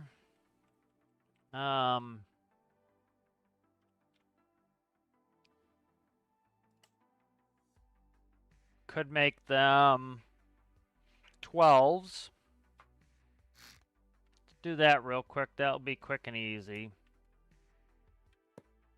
Don't really need...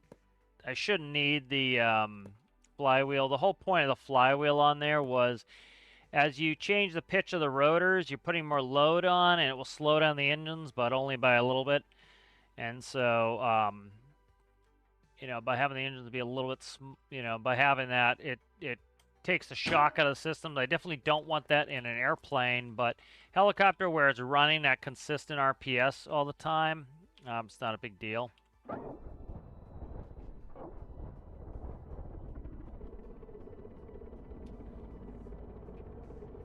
So you already see they're running higher because they were overstressed. So now it's 11 times 4, that's 44. Let's just go land on Tethys real quick. Do you see how the RPS dips and as I add rotor? So it's not a big deal, it's just seeing, you know, if engine's powerful enough. Because I kind of like the idea of having 8s in there just because it was, you know, it's very economical. They're small motors and you're not burning a ton of fuel. Making a bigger motor and under stressing them is good. So part of seeing if it'll fit on Tethys. If it'll fit on Tethys, I want to put the attachment system.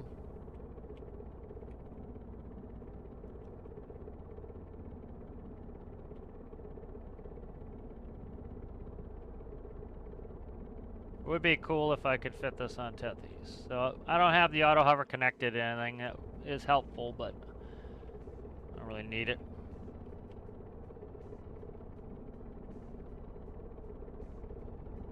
Just have to control it a little bit more myself without it.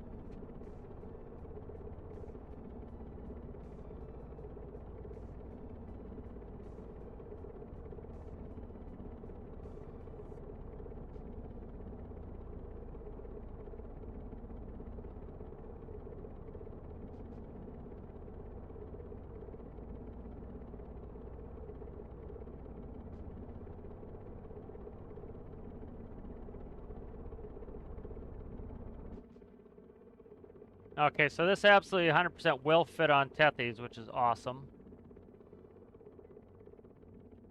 Up, shit, an ass. Alright, let's get up there, son. Alright. This is when auto hover would be helpful to have on. I don't have brakes either, so it's kind of a pain in the ass because I don't have brakes. Let's get a quick picture of this. So yeah, absolutely, this is good. This will fit.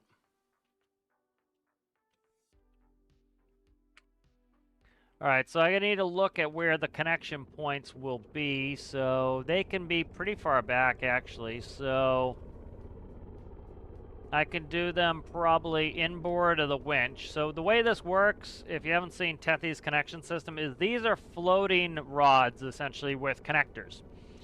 And you put 2 connectors on the bottom here. And what will happen is only the left connector, the port side, can connect first. It shuts off the starboard side on the helicopter. And so once the port side connects, the starboard side can then connect. And so that way you always connect correctly. It locks you in place and they'll come up and join it. And so it cannot grab the wrong connector. So that's good.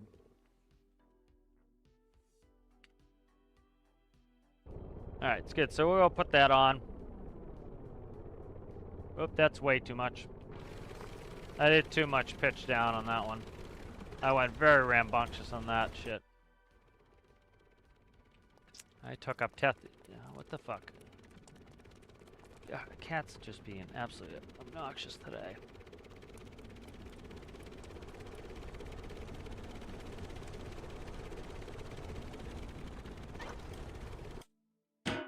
Alright. So let's get that in there. Let's hook the hover up there just to trigger for now.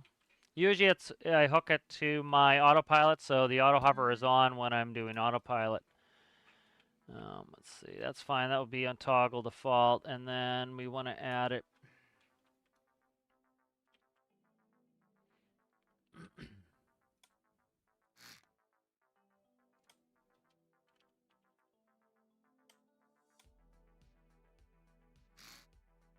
Let's see. All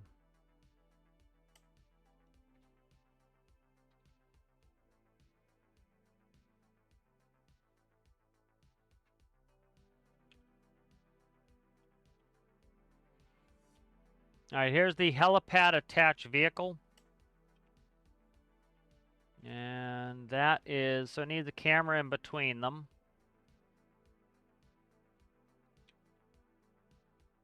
That's going to be in the way of the door. That's a problem. Shit. because I need the camera. Damn it. I might be able to get it here. I need the camera there too, so let's try it here. I think all the logic is on Tethys, if memory serves. I can't remember.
Where's that goddamn monitor on?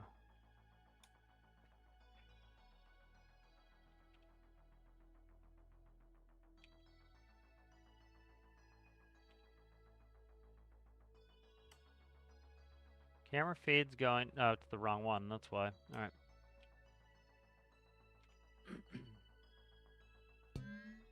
That would do it. And then trigger is now auto hover. That will help me do it too.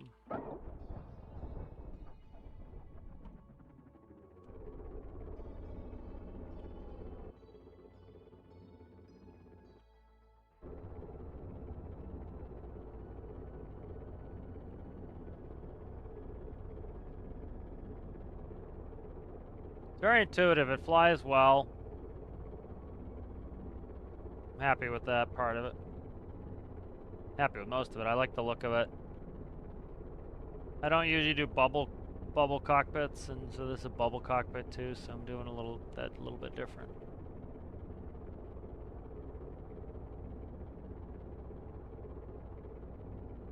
Now, I'm going to turn on the auto hover there just to help us align so I don't have to do as much work. And so we're looking for the bullseye and the camera.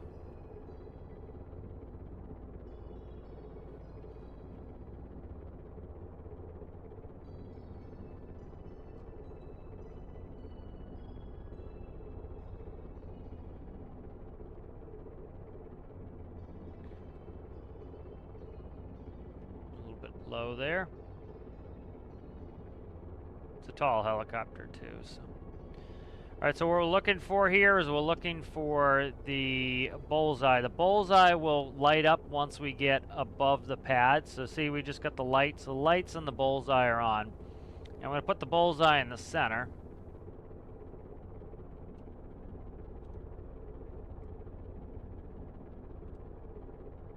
And we're going to line the bullseye up. So you can see there's the bullseye. And so where the distance sensor is, we want to get that at the center of the screen.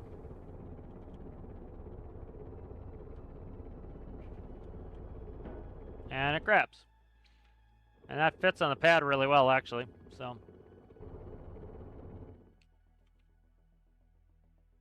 that's great. That's something I really wanted with pretty much most of my smaller helicopters. I want them to be able to fit on my home ships so that I can use them. That's great. That hooks up nicely. It's got plenty of space around. You can still walk around it.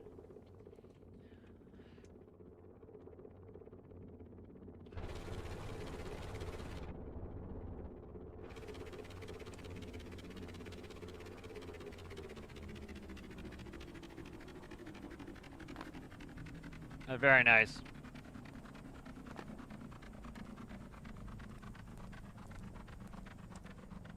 Digging the new gear.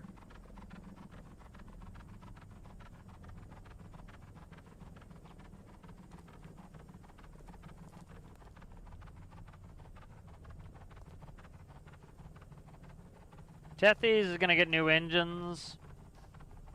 Right now it's steam. I kind of did that on a lark. That's getting rid of the steam, and it's gonna get it's gonna likely get azipods, 360 azipods for more maneuverability, and it will probably get it'll definitely get diesels.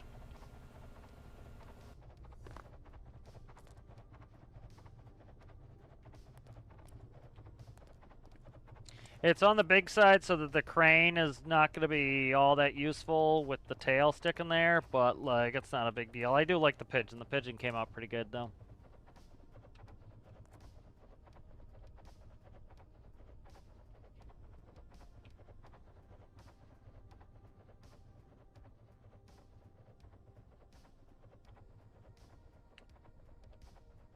Very nice, very nice.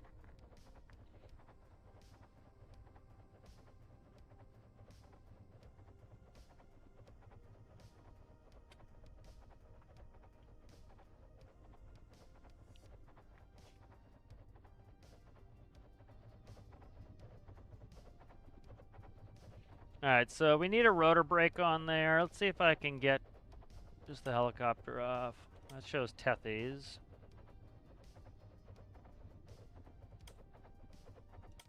Alright.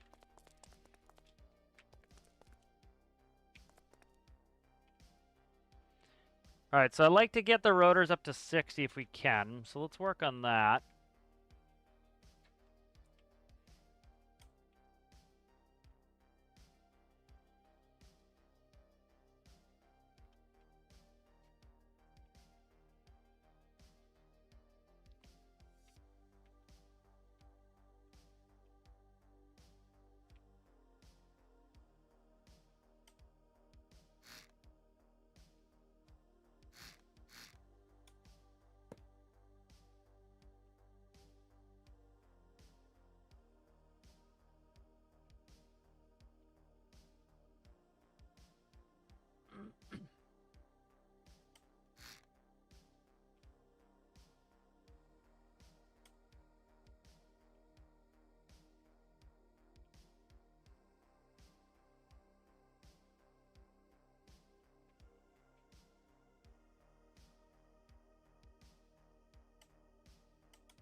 Alright, so we'll see if we can't get a little bit more power out of these. So let's go to 20.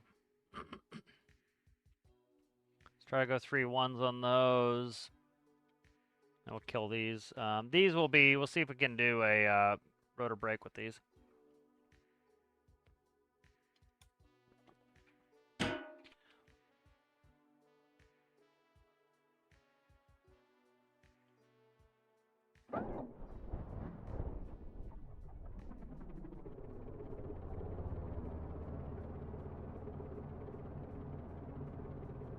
That's 18 times 3. That's getting close to 60. We don't want to go over 60, so that's good. So that's...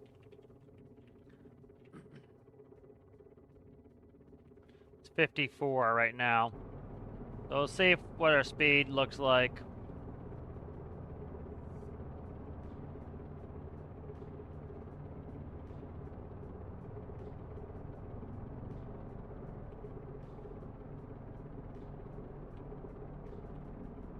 So we're doing about like 54 max last time.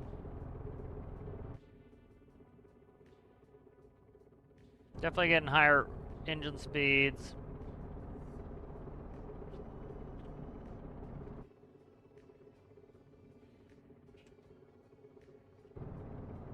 So we're getting a little bit more consistent higher speed here because it was kind of sitting around 48. So it's 53. 53 times 1.94. That's 102 knots. That's pretty good. Should be sipping fuel.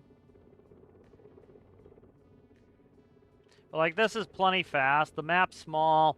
I've got some other craft that go much faster, and that's kind of their job is to go fast. This craft's job is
we need to check out temperature. I can't imagine this is going to have too much of a temperature problem. 18's a little high, but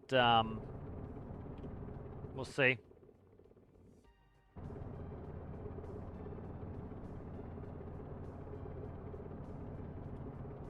See if we can land on the hospital ship.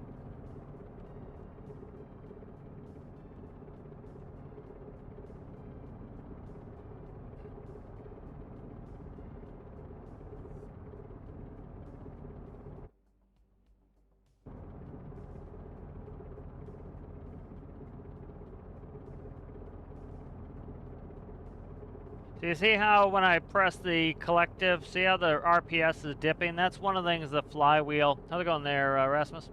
The flywheel helps with, and so I took the flywheel out. But we have ample power, it's not really causing too much problem. As I, go down on the collective, I'm reducing the load, and so you can see it increases the RPS.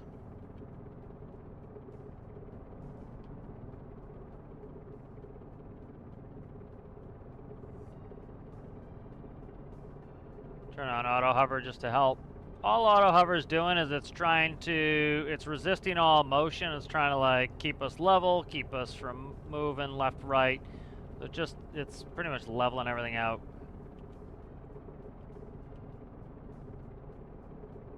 So we need to remember where our wheel is. So our nose wheel is behind us. So we want to put the nose wheel, so we want to be right up above the top of the circle.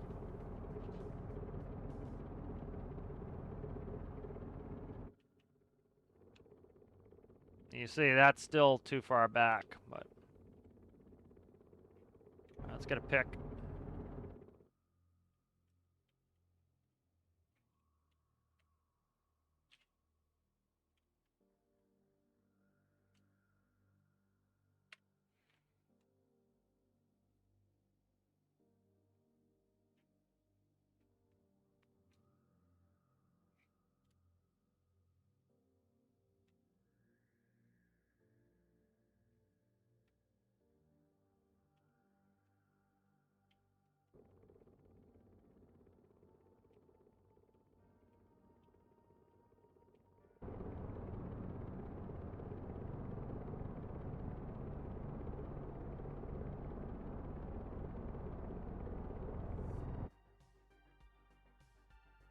Make sure overheating's on.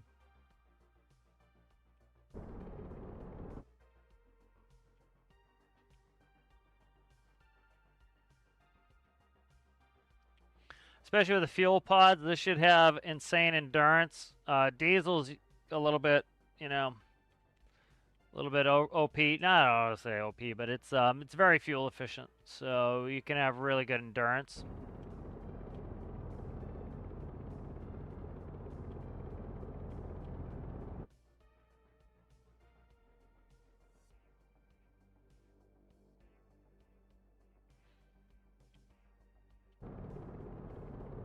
I'm really falling in love with this vehicle. I like the look of it.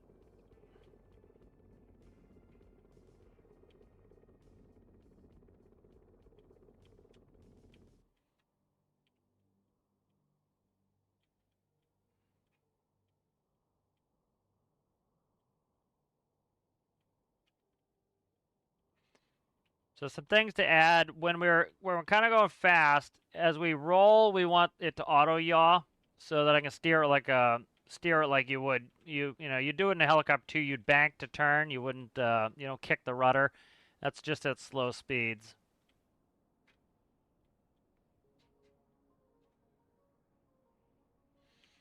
It's hard to tell. The problem is, like, one thing they could have added with the space DLC is make it so that jets can operate at a higher altitude than diesels, and then that would give you an incentive to go up to a higher altitude. Because the main thing is, like, so like in the jet that I fly, we burn about 2,000 pounds per engine per hour at cruise. And so, we're going about, usually ground speed, somewhere between 400 and 600 knots. And so it's been lower lately with headwinds. But, so with that, you say 4,000 pounds an hour, you can cover, say, 400 nautical miles an hour as a kind of a low point. And, you kind of use that and you see the efficiencies. The problem is everything scales differently with the game. For example, like from here to the Arctic is 65 nautical miles. That's an incredibly short distance. Like, we don't really do any flights that short. It's too short of a distance for us to do because it'll be a waste of fuel. You might as well drive. And so, but of course there's no, a lot of people complain that the map's too big anyway. You've got a lot of people running boats that if you run them at realistic speeds, 65 nautical miles will take you all night to get there. So we have all these different methods of travel in game, and you want to make it so that it's reasonable. So the fuel consumptions aren't bad. As far as I'm concerned, like, I just want to make a profit. So, like, my VTOL jet that holds 2 containers, the goal of that is to be able to get 2 containers up to the Arctic, and 1 container pays for the fuel, and the other container is profit. And so that's pretty much how I run it, is 1 container pays for the fuel, and the other one is pure profit. And so doing it that way, it's reasonable. Now that's probably more profit than you make IRL, but I think that's reasonable. The other thing too is, like, I'll bring up that VTOL. You can see it. You know, so like for example, that jet goes about realistic indicated airspeed. So it goes 320 knots indicated. So that's a realistic indicated airspeed for a jet. The problem is, again, we don't have thinner atmosphere really up high. And so to get the benefits of a jet, you want to go up to a high altitude. And your ground speed, even though you're going 320 indicated, your ground speed could be 600 knots. And so with that benefit, you're doing almost double the speed, and you're doing the work of essentially 300 knots. And so that gives you big fuel savings. Is you want to get up to a high altitude, and ideally, the further you can go, the more fuel efficient you're gonna get, because you're staying up at a higher altitude longer. So this jet here goes realistic speeds. Goes about, like I said, 320 knots. We don't get that higher ground speed, though, and it can carry 2 containers. One container, like I said, pays for the fuel. The other one pays for the its profit.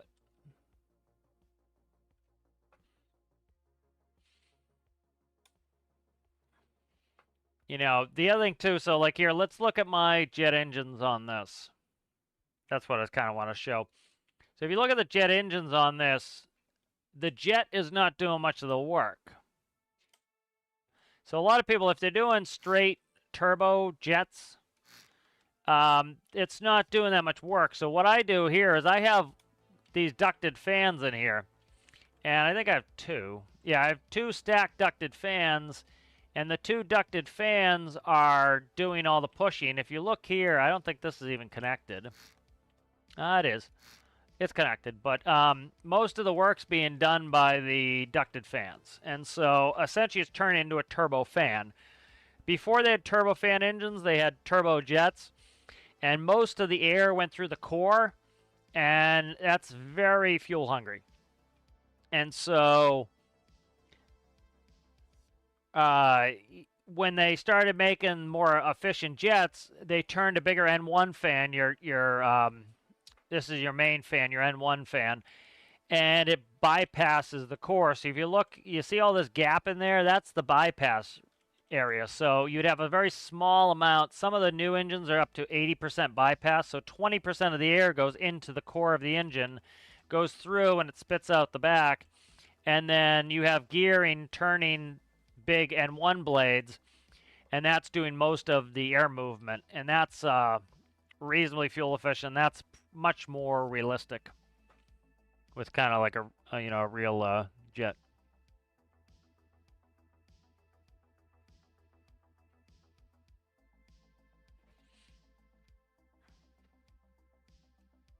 All right, good. Let's go ahead, and I want to grab Chickadee. Let's see if I have the winch system. Rescue winch is perfect. I started doing this more and more, doing modules. That helps a lot.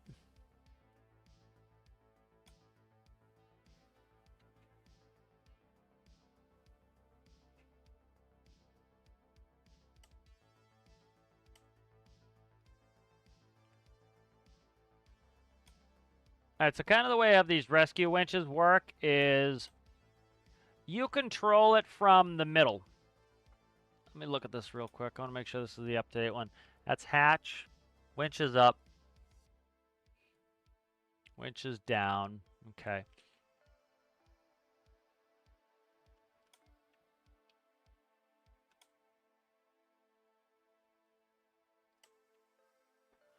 So the way I usually run my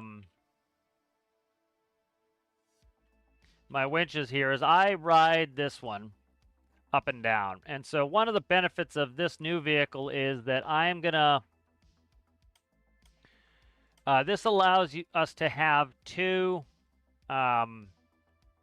this one allows us to have 2 rescues going on at the same time. So normally I go down on one, the other person goes down, I swim over to them, I put them in the other harness, and then we both ride up together. I get out, I grab them, put them in a seat, we go down again. This one, I'll be able to go down, put 2 people in harnesses, and the 3 of us will go up, so we can get it done, more efficiently, more quickly.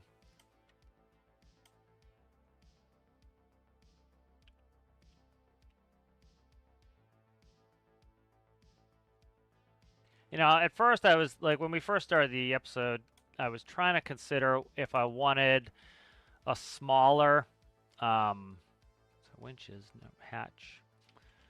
What's going on here? Why is that? Winch controls. Let's see. Electric hatch.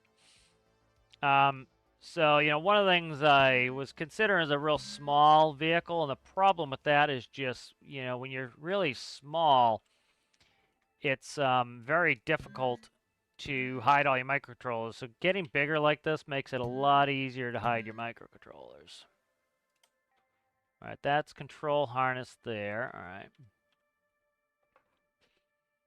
All right, so this one here, what we want to do is it's going to send the signal through. So we go from the seat data to here. All right. And then that is going to the control harness. And so this should go, I believe, there. Let's see. That should be like, okay, that's control harness is there. That's going there. That's going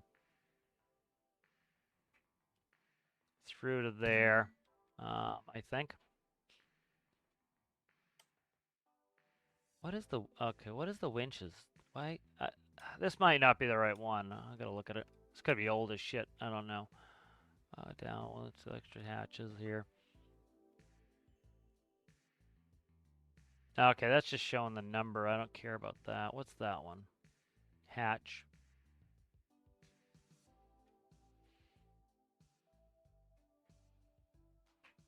I don't think this is the right one. Let's bring up Chickadee.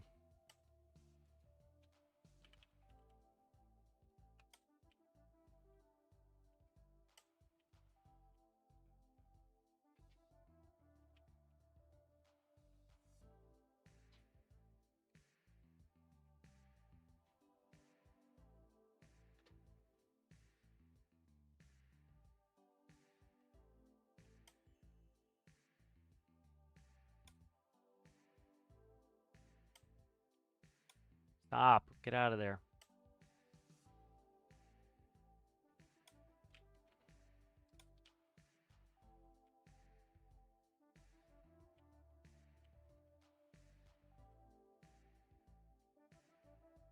See if this is the exact same one I just picked up.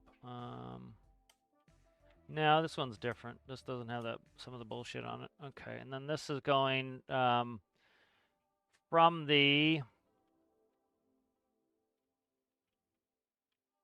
All right, that's the panel right there, and then that goes from the winch. Okay, that's good. The winch is going there, which is going there. That's fine. And then I need to see what's going on with the central winch here. That just connects there. And then what I'm going to do is grab this. Because this one's set up. It's got, does it have labels on it? Yeah, it's got labels on it. So let's grab this.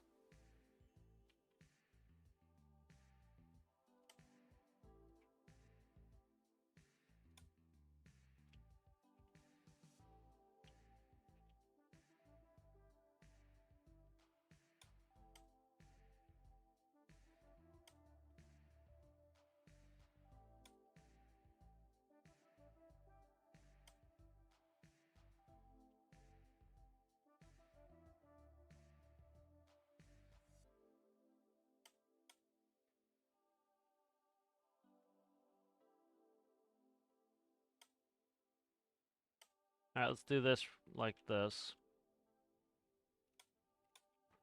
I want to make a module and get this module going. So what we'll do is we'll do this.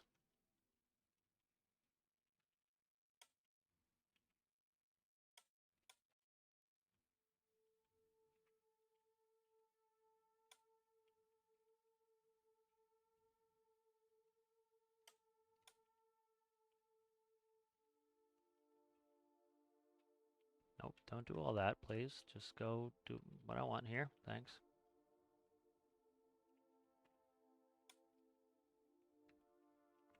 So try to make a module so you can just slide them in, make it easier.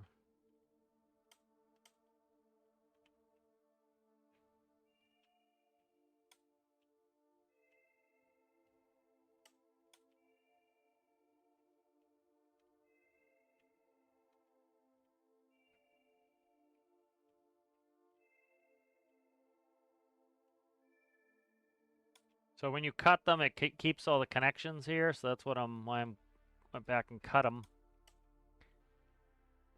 And then I'm going to make a module so that I don't have to redo this every time, so I can just go back and quickly grab stuff. Oh, that's not it. Where the friggin' hell is it? There it is. Nope.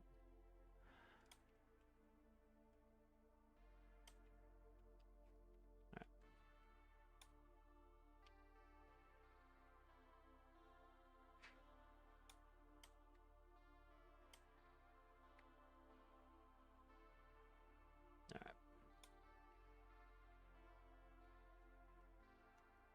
God damn it. Could we, like, not move this thing more than I've asked it to go?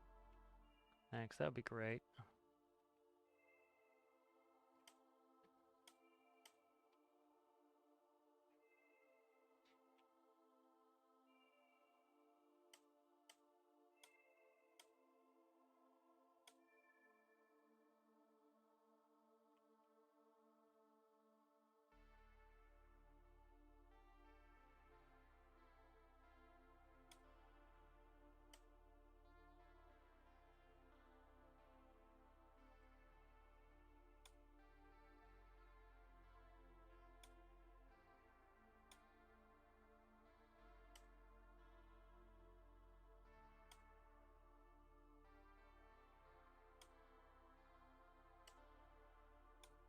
Alright, that's going to be better. That's all hooked together, so I don't have to try to...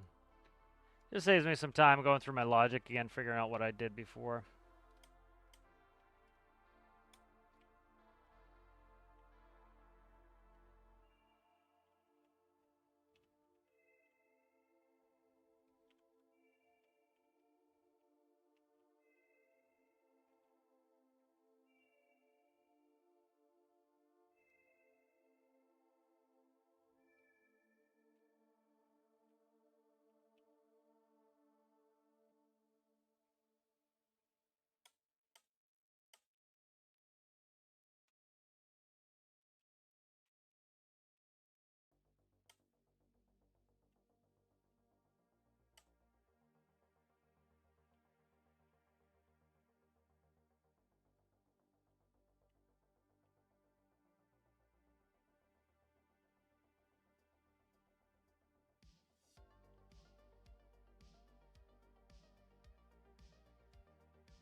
It's the in-signal control harness.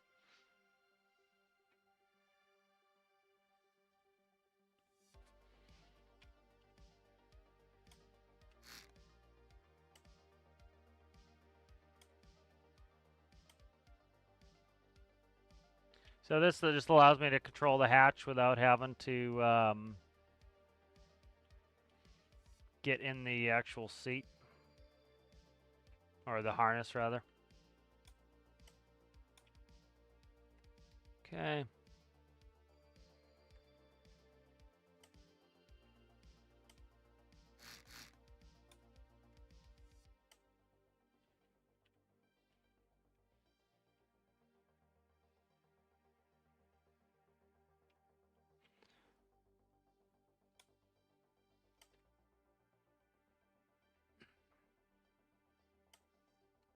Alright, let's start hooking this up.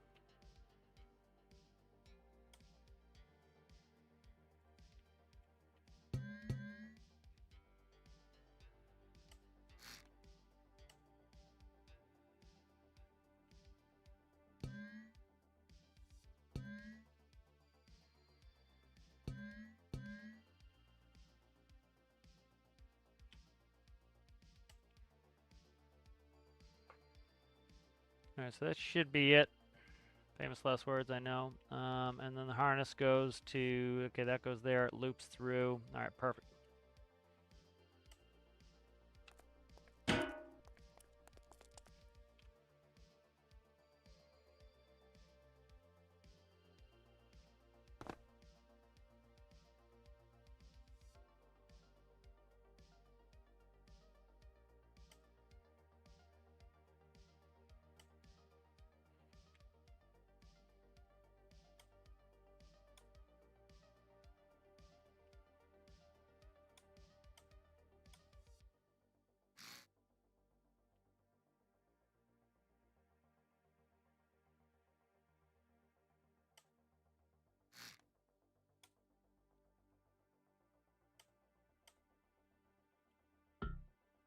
I was in the way of the seat. Alright.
Now let's go hover, and we'll go use the, we'll go use these.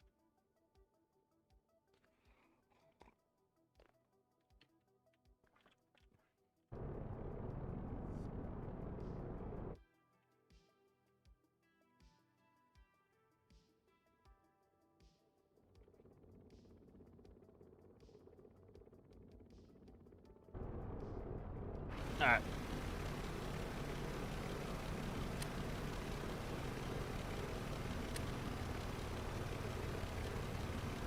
Alright, so we want to get in the seat, and then we want to open the hatch, 6.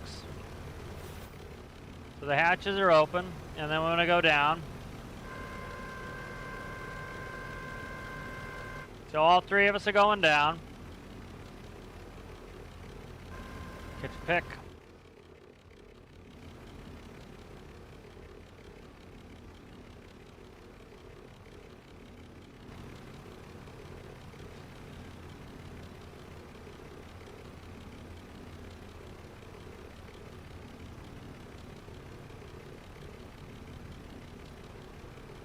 So what I think I'm going to do is, one cool thing they did add a while ago was the speed control on these, and so what I think I'm going to do here is I'm going to make it so that when we are a certain distance from the helicopter, it speeds up. So we'll go slow, trying to get when it's close to the helicopter so we don't glitch into shit, and then it will you know, it will slow back down.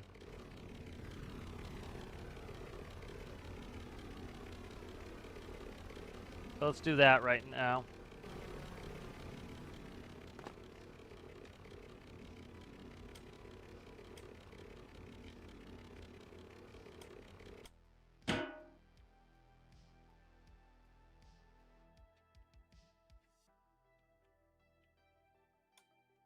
We have plenty of space on this winch controller.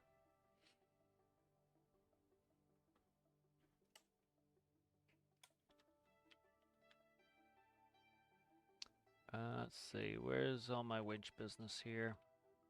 All right, that's the length, and that's the speed. So let's add length and speed on there.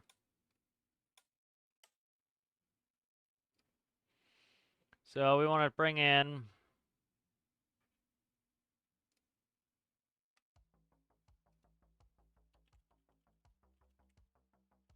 winch length.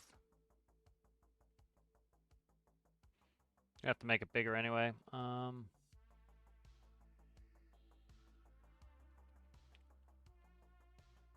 Winch speed, all right.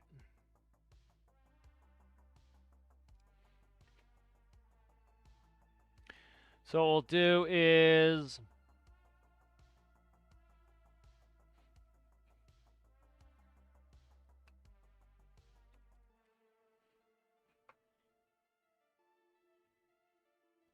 see what the starting speed is on these. 1.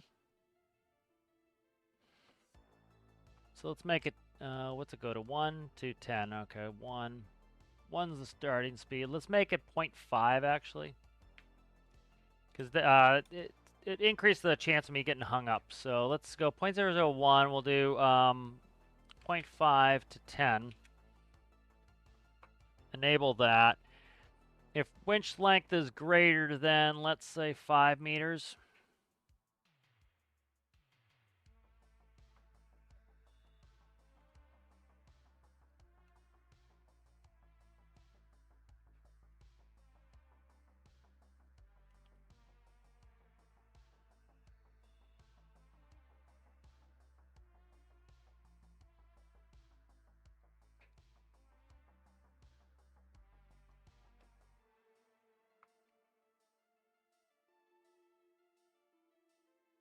It's a mess up top. And then we'll put a property number.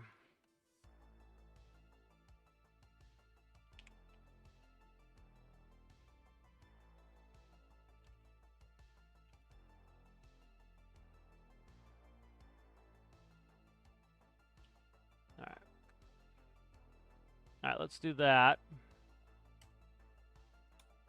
We'll take this one here, length, and then that will go to speed.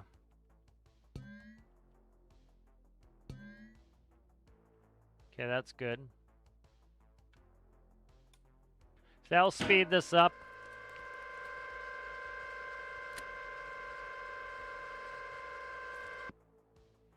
Why is it going down though? That shouldn't be doing that. Why is that going down?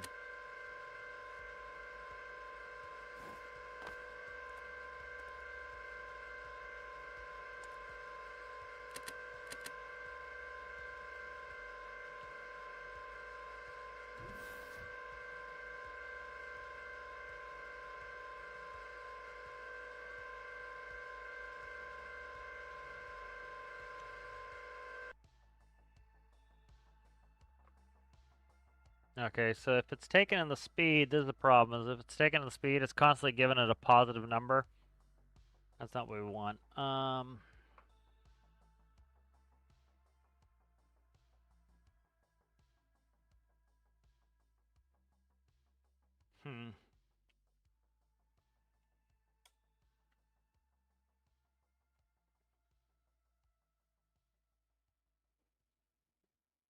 That's what I think it's doing, is it's giving it a positive number. It's not saying what its maximal speed is.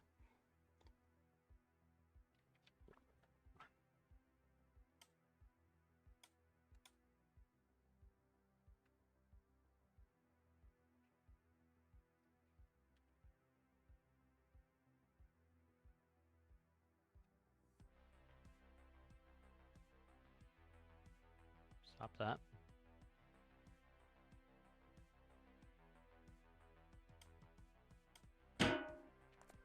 Why is that going down now? So it's not that. What are we doing here? Why is this? How did that get screwed up like that? All right, let's see. Control harness 1 and 2, or 8. What is the fuck is 8? 8's on the okay. 1 or 2 or 8. -1, +1.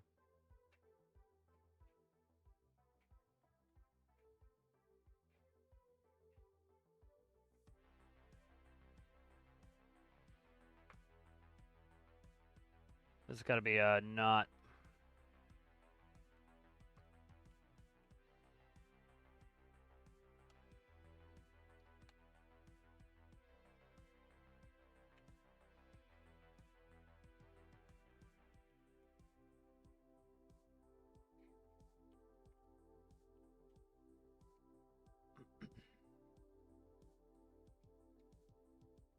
If those are going, it should stop it. Okay, what the fuck?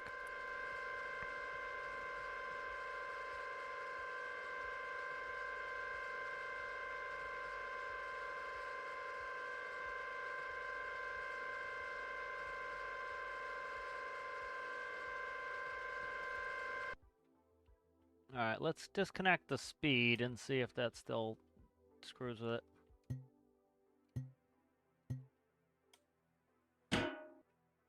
No, definitely not. Okay, so we can control this a different way with speed now.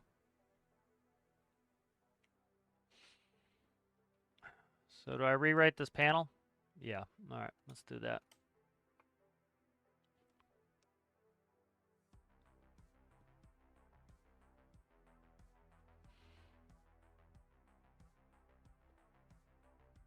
So we can just do speed now, huh? And we don't have to do that. That's interesting.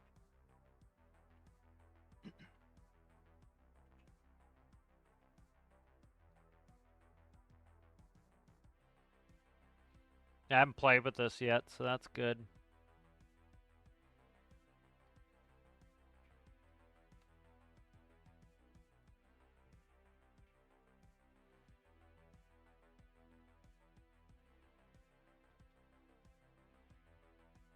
So what we'll do here is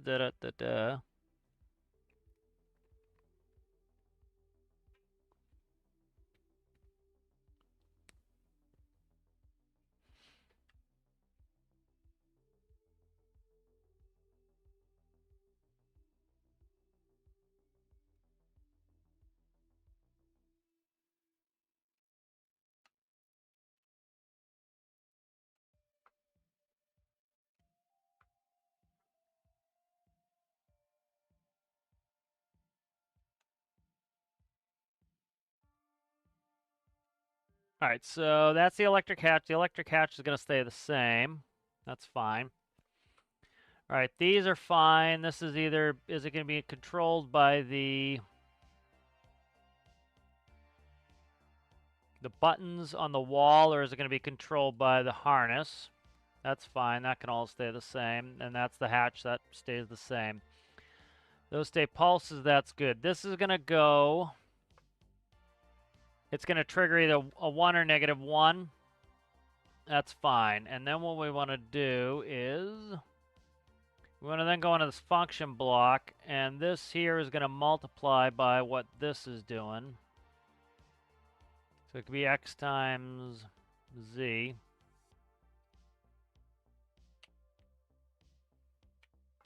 And that's going to go to the winch speed. And if this is 0,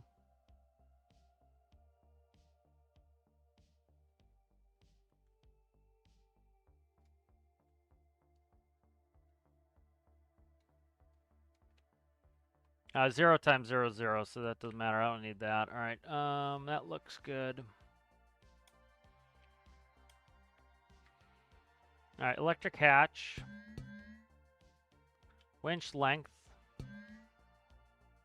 Winch speed.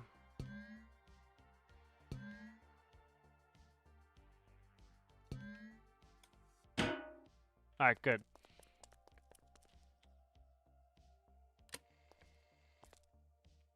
That's interesting. I hadn't played with that before, so I don't know how it worked.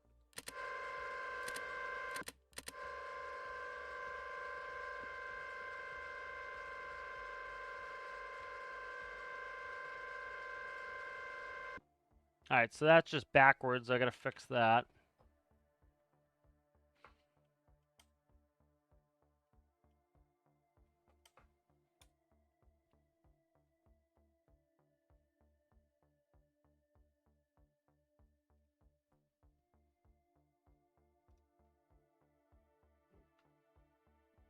Why is this backwards now? I pushed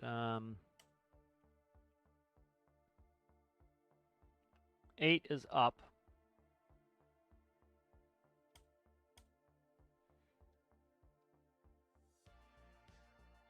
Alright, that's making it a positive number, which is okay, so it should be negative. So what we'll do here is that's an easy fix. We'll go in here, it'll be negative x, z.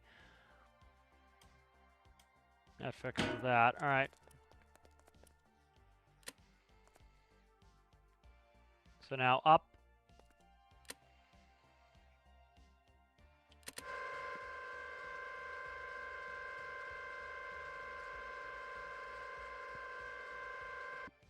Alright.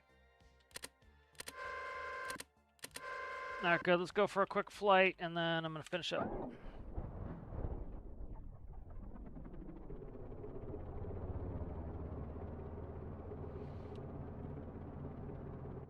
So now it should accelerate the speed once. So the whole thing is when I get close to the helicopter, I don't want us to be going too fast. I want us to be pretty slow with our winching.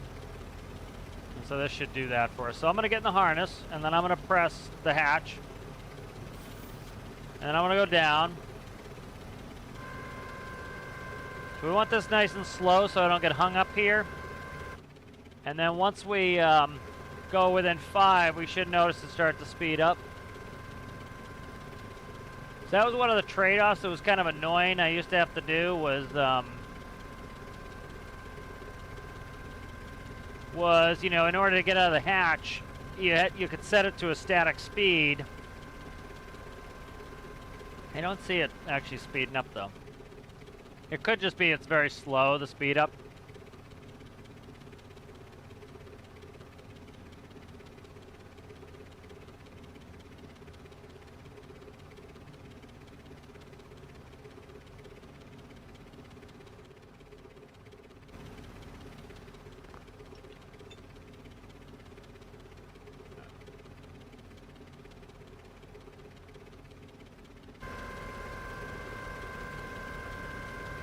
Alright, so the speed is speeding up, you can see, but it's just very slow. So what we're going to do here is, I don't have a ton of time, but let's go ahead and save this.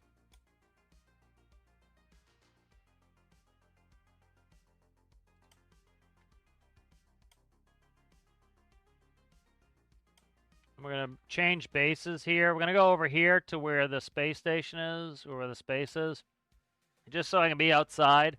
Because it takes me a bunch of extra time to get outside. So we'll start outside. And then I can just start right up.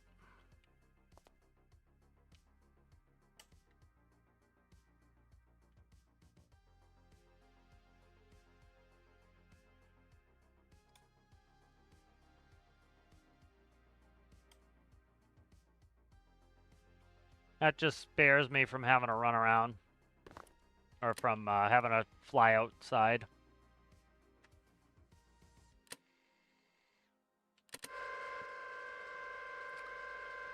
And so what I'll do is I'll put some logic in there too, that if the doors are closed, that rescue harness will not go down.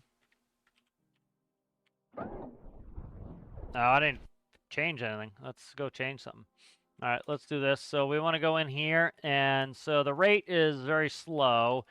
It's 0.01, and what we'll do is we'll make it just 0.1 will be fine.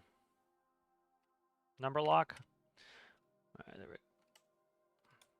All right, so that will accelerate that much faster, 100 times faster now for the speed.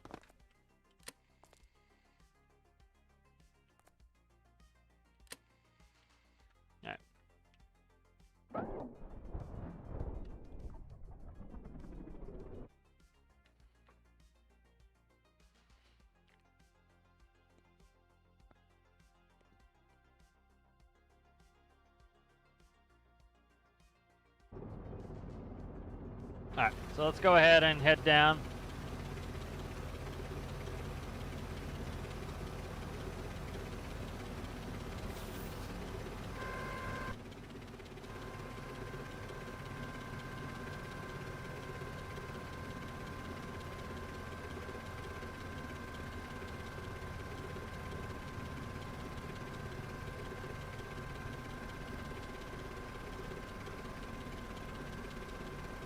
Alright, so now you can see us going faster.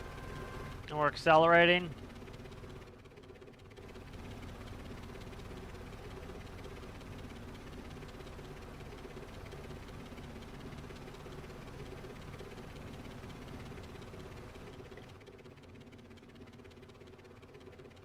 I still want it to accelerate faster than that. I just want to make sure it's working, so.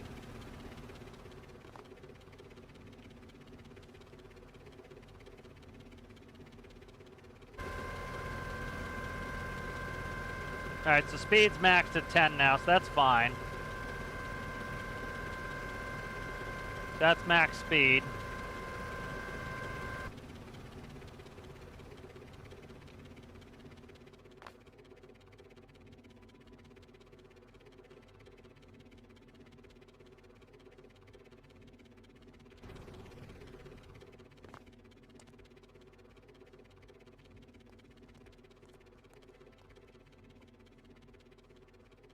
Alright, so that's max reach.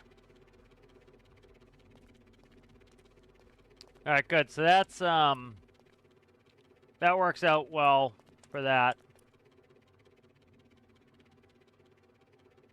That will help just increase the speed of all this.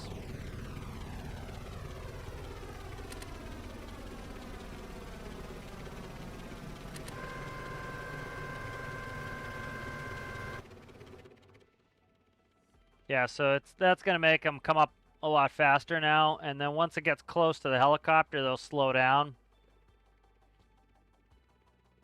But yeah, that's going to be cool because I'll be able to get an extra person up each trip, because like literally some of the later missions are like 14 people. So I have to make 14 trips. So just this cuts down to 7 trips, which helps. So this will get all of the regular helicopter autopilot stuff I have. It will get position hold, where you put in a GPS coordinate and it hovers at that position. It will get autopilot that will hover it at the set altitude. So it'll get all that. So we'll see. We'll see if we can see it slow down as they get closer. All right. So watch when the length hits 5.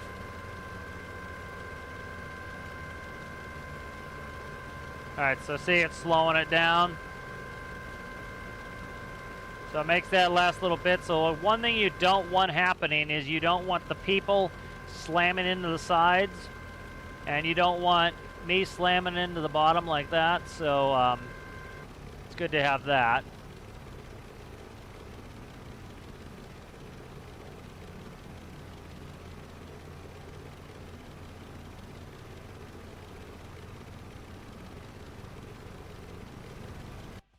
Alright, good.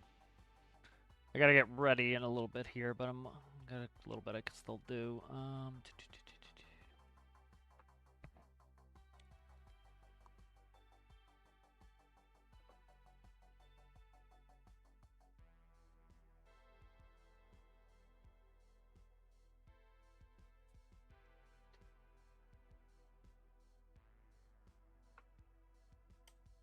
Alright, so let's go ahead and play with these winches. Still not happy with them completely, so let's play with these a little bit. Is that the right side?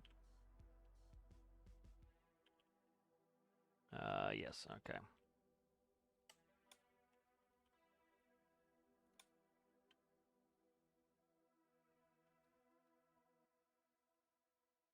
That's not what I wanted to do. Alright.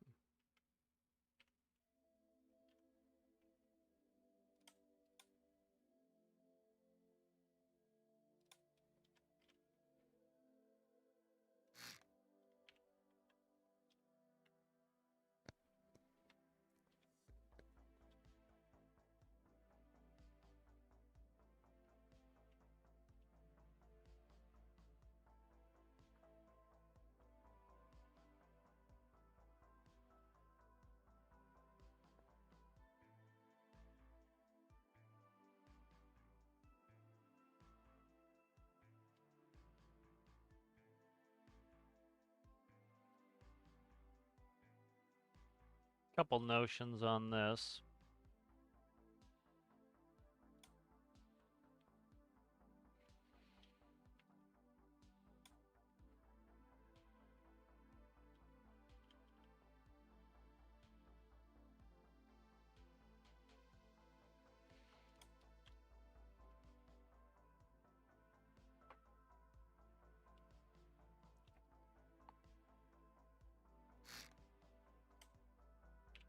I don't want to make this shit too bulky, so that's part of the problem. I was gonna put linear tracks on there. I'm like, nah. Let's see.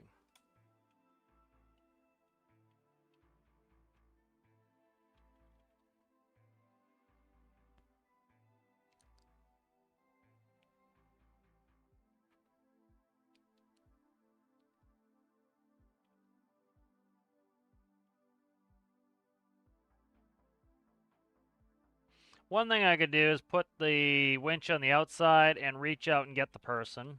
That's a thought. I could change the way the door. I kind of like the doors the way they are. They kind of go up and out.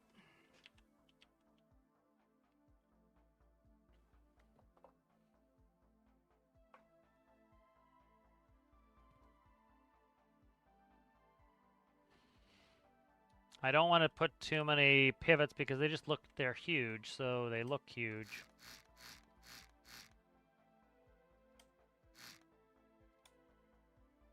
That's problematic. Yeah,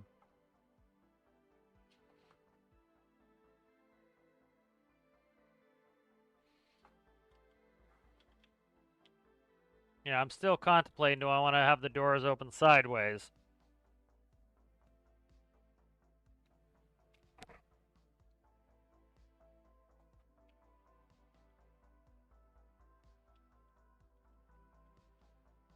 Because it's hard to jump in and out of the doors because of where the winches are as well.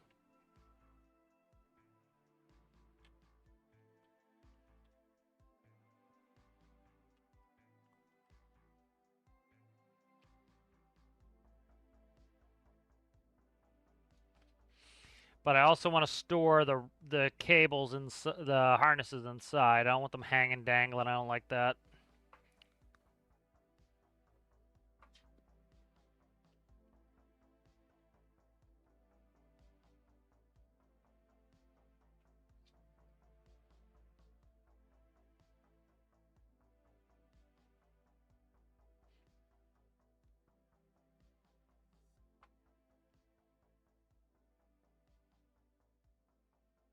But put the hinge. I can make the door smaller too. All right, we got a save of it, so let's screw with this door.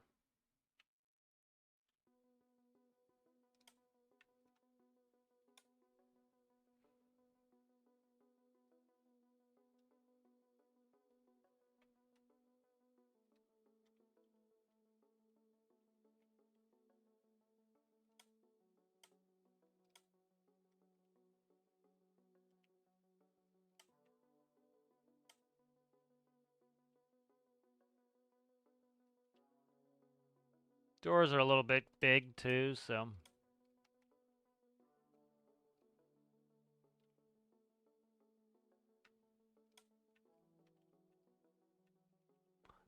I did like them coming up vertically though. That was a problem. That's kind of one of the features I don't know how much I love it, but you know, see what I think here.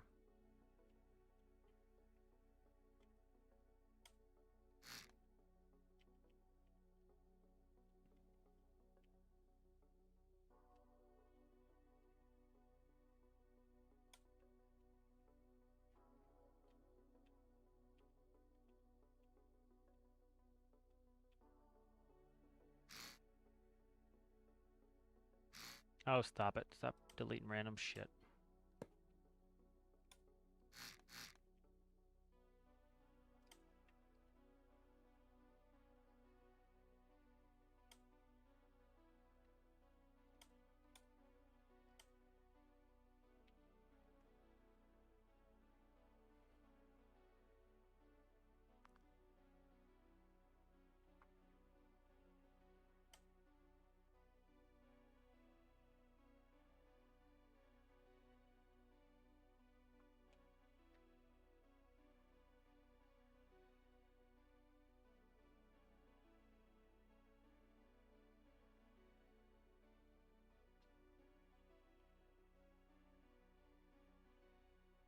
Ideally, I like this to be moved back one.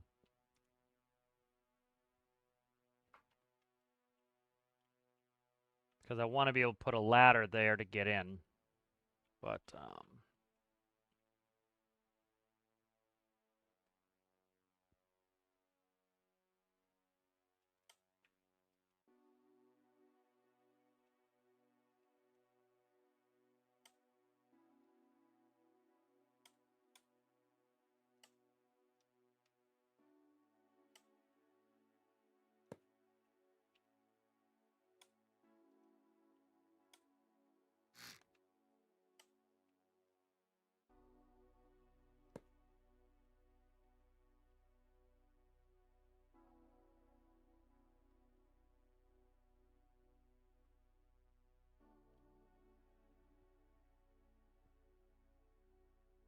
yeah, it's not gonna work.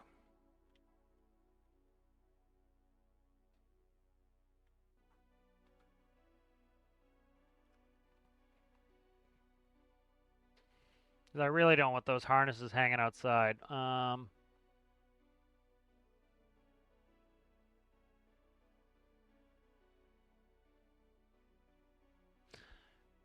me bring up the chat on the other screen so I can see easier. Let's see. We catch up with Rasmus. I think that's where I left off. Yeah, I fly commercial planes, Travis.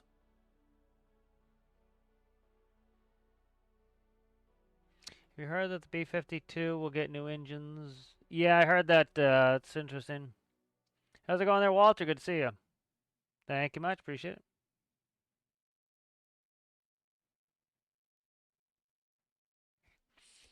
Let's see.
Here's the...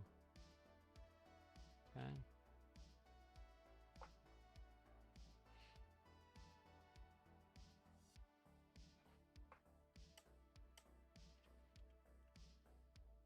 Geometry, this is gonna suck. Shit. If I can even make it work. No. I'm just making it more difficult at this point. I gotta get ready here in a minute, but I'm gonna... Why did I go to the autosave?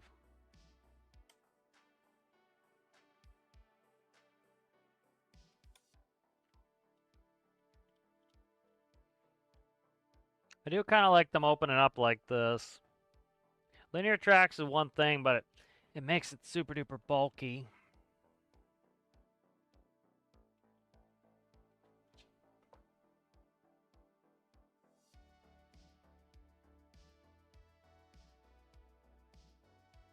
If we had tiny little pulleys, that would help, but that we don't.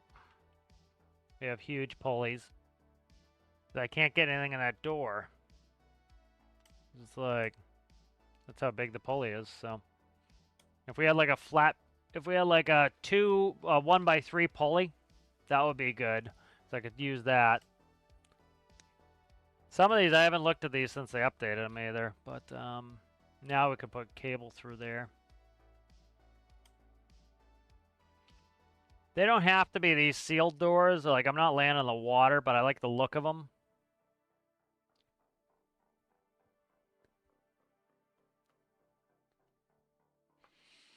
I do like them going up to the side like I have them.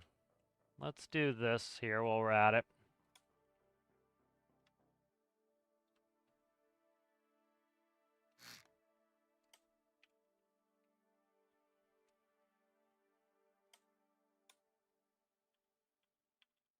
That's going to hit where that sits, which is not a big deal. I can move that out a little bit.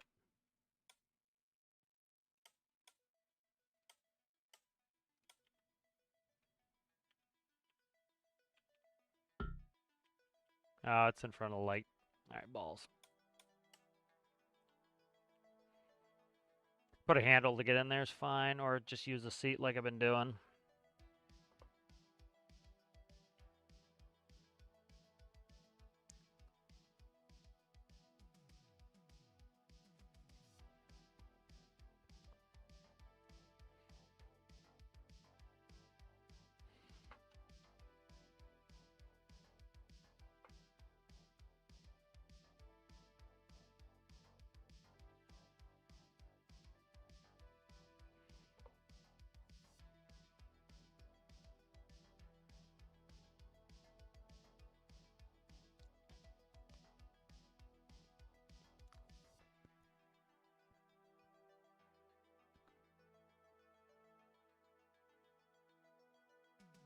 Since I don't need these to seal, I could get rid of the door hinge, move this up one.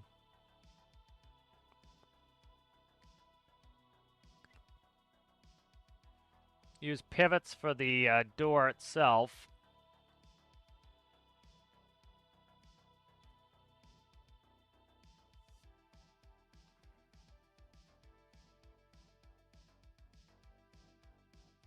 Yeah, I could use pivots for the door itself.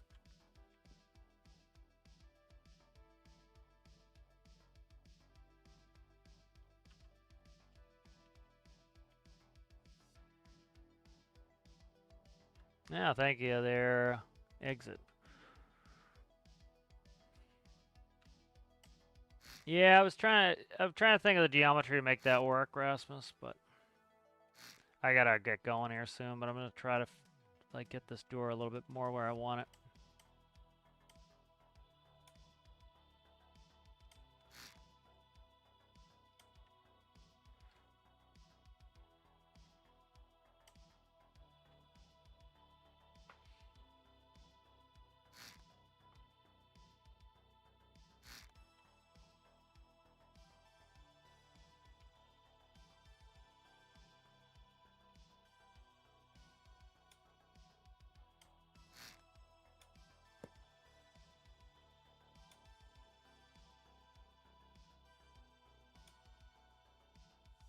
Problem is you get some ideas going and then you have to go do something and it's you know,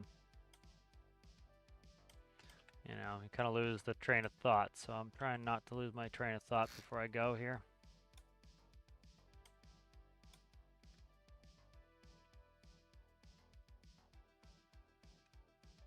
Okay, why won't you do that? Because it's, yeah, okay. What is it fucking hitting now? Is it still hitting that? It is, okay.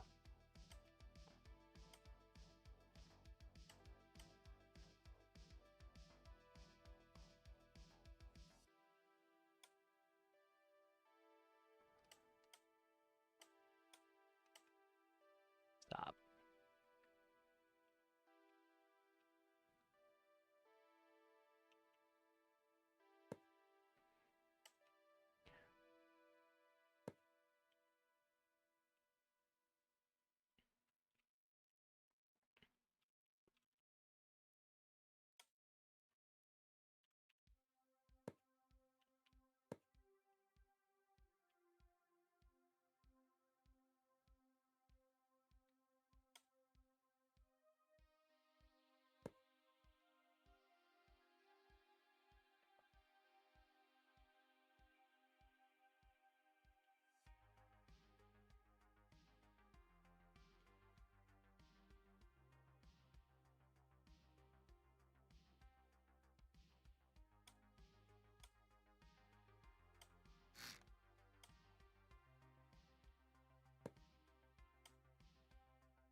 Ah, don't do that.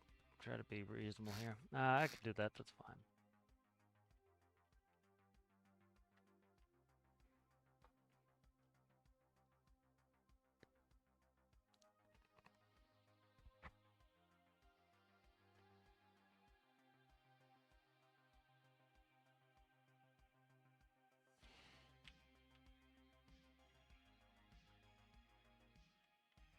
Got kind of a cool idea here I want to play with. All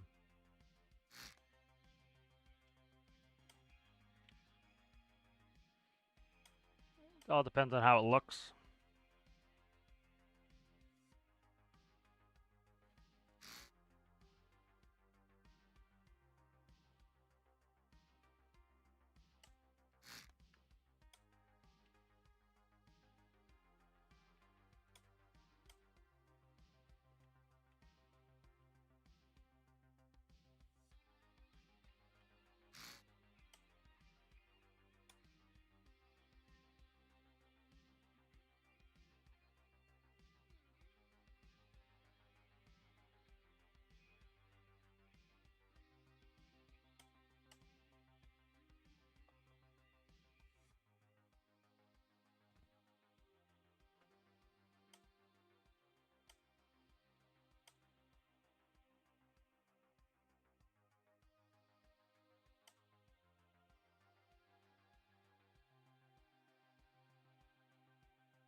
That's gonna be a problem.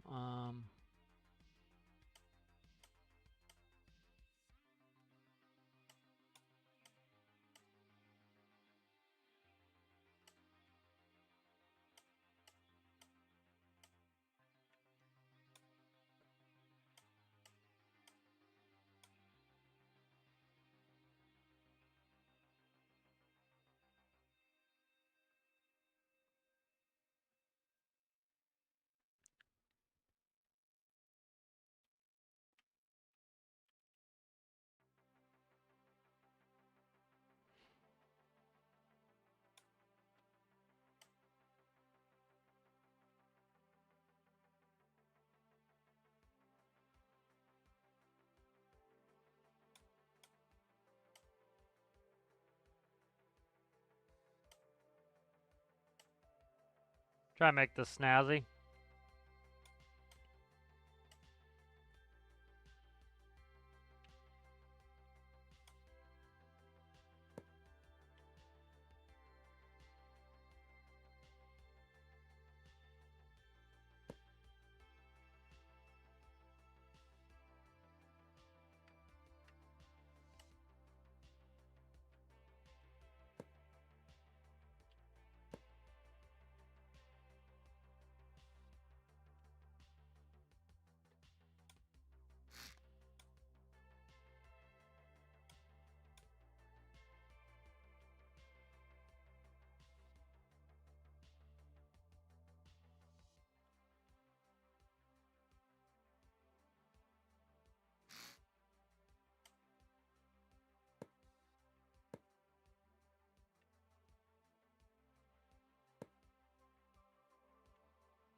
Oh Christ, it's in this base.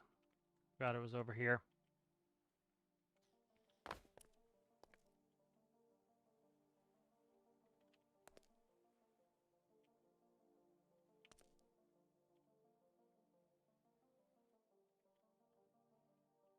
For fuck's sake. Alright, let's save this real quick. I gotta get going here, but I'm gonna do this real quick. What time is it? Get half an hour? Okay. I got half an hour to get ready. I'm just gonna do this one quick thing and then we're done. Alright.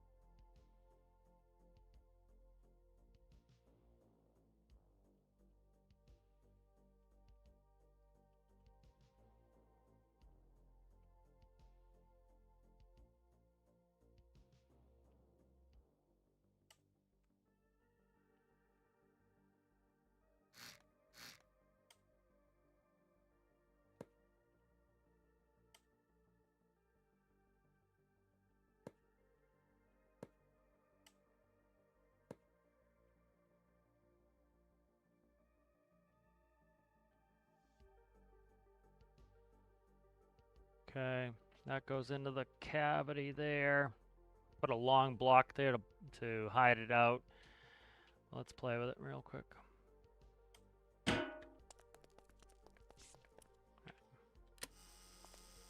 Alright, that's reasonably snazzy. Let's see if it works. We want snazzy. Especially for a challenge, snazzy is key.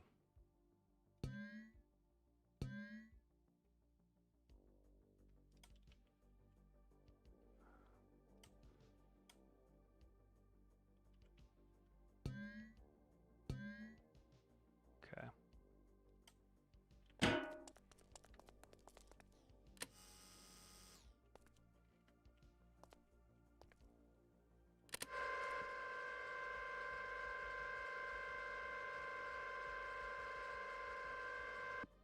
Okay. That's pretty snazzy.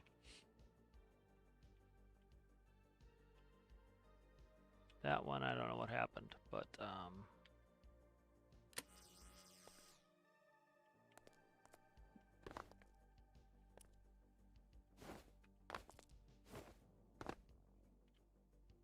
make sure this is the same. So, and then we got a ladder just to make it easier to get in and out of here. That's a little bit short on the roof line.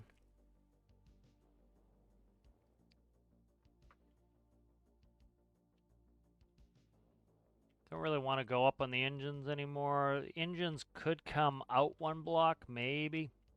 But that screws up all this. We could push the whole wing out one block to get the winches in.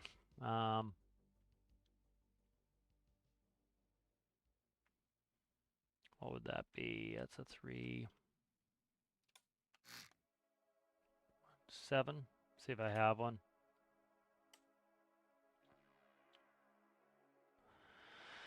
I do. All right.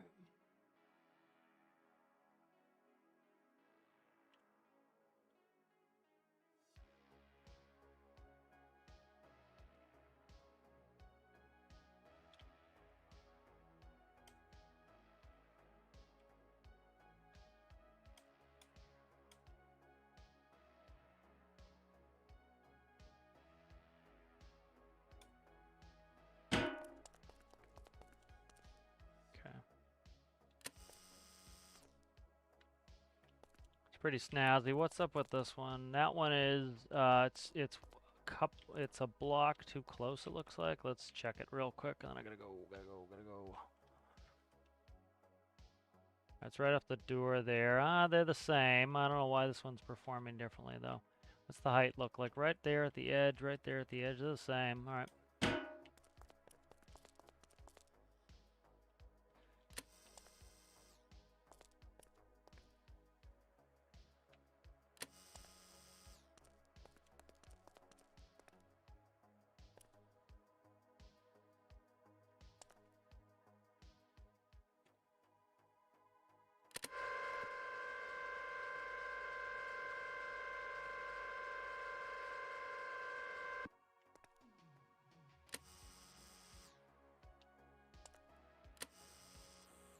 That's pretty snazzy. That works out pretty well.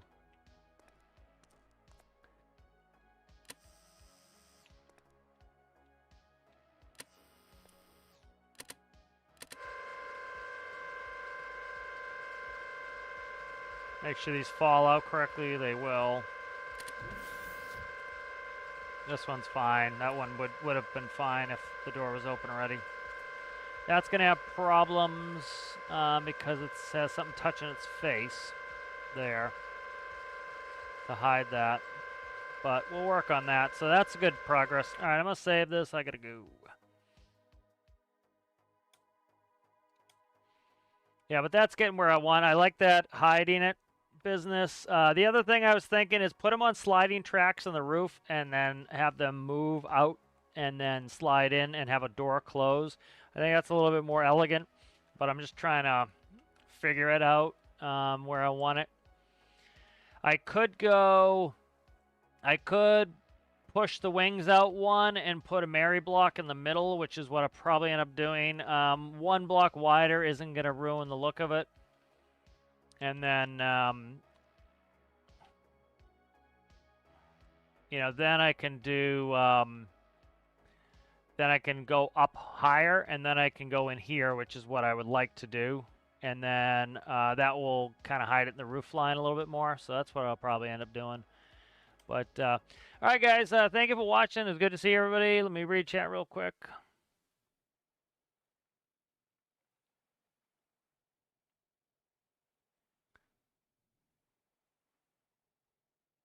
Just quickly reading. All right, guys, thanks for watching. It was good to see everybody. If you liked the video, give it a like. If you're new and you enjoyed it, consider subscribing. And I'll see you guys in the next one. Bye.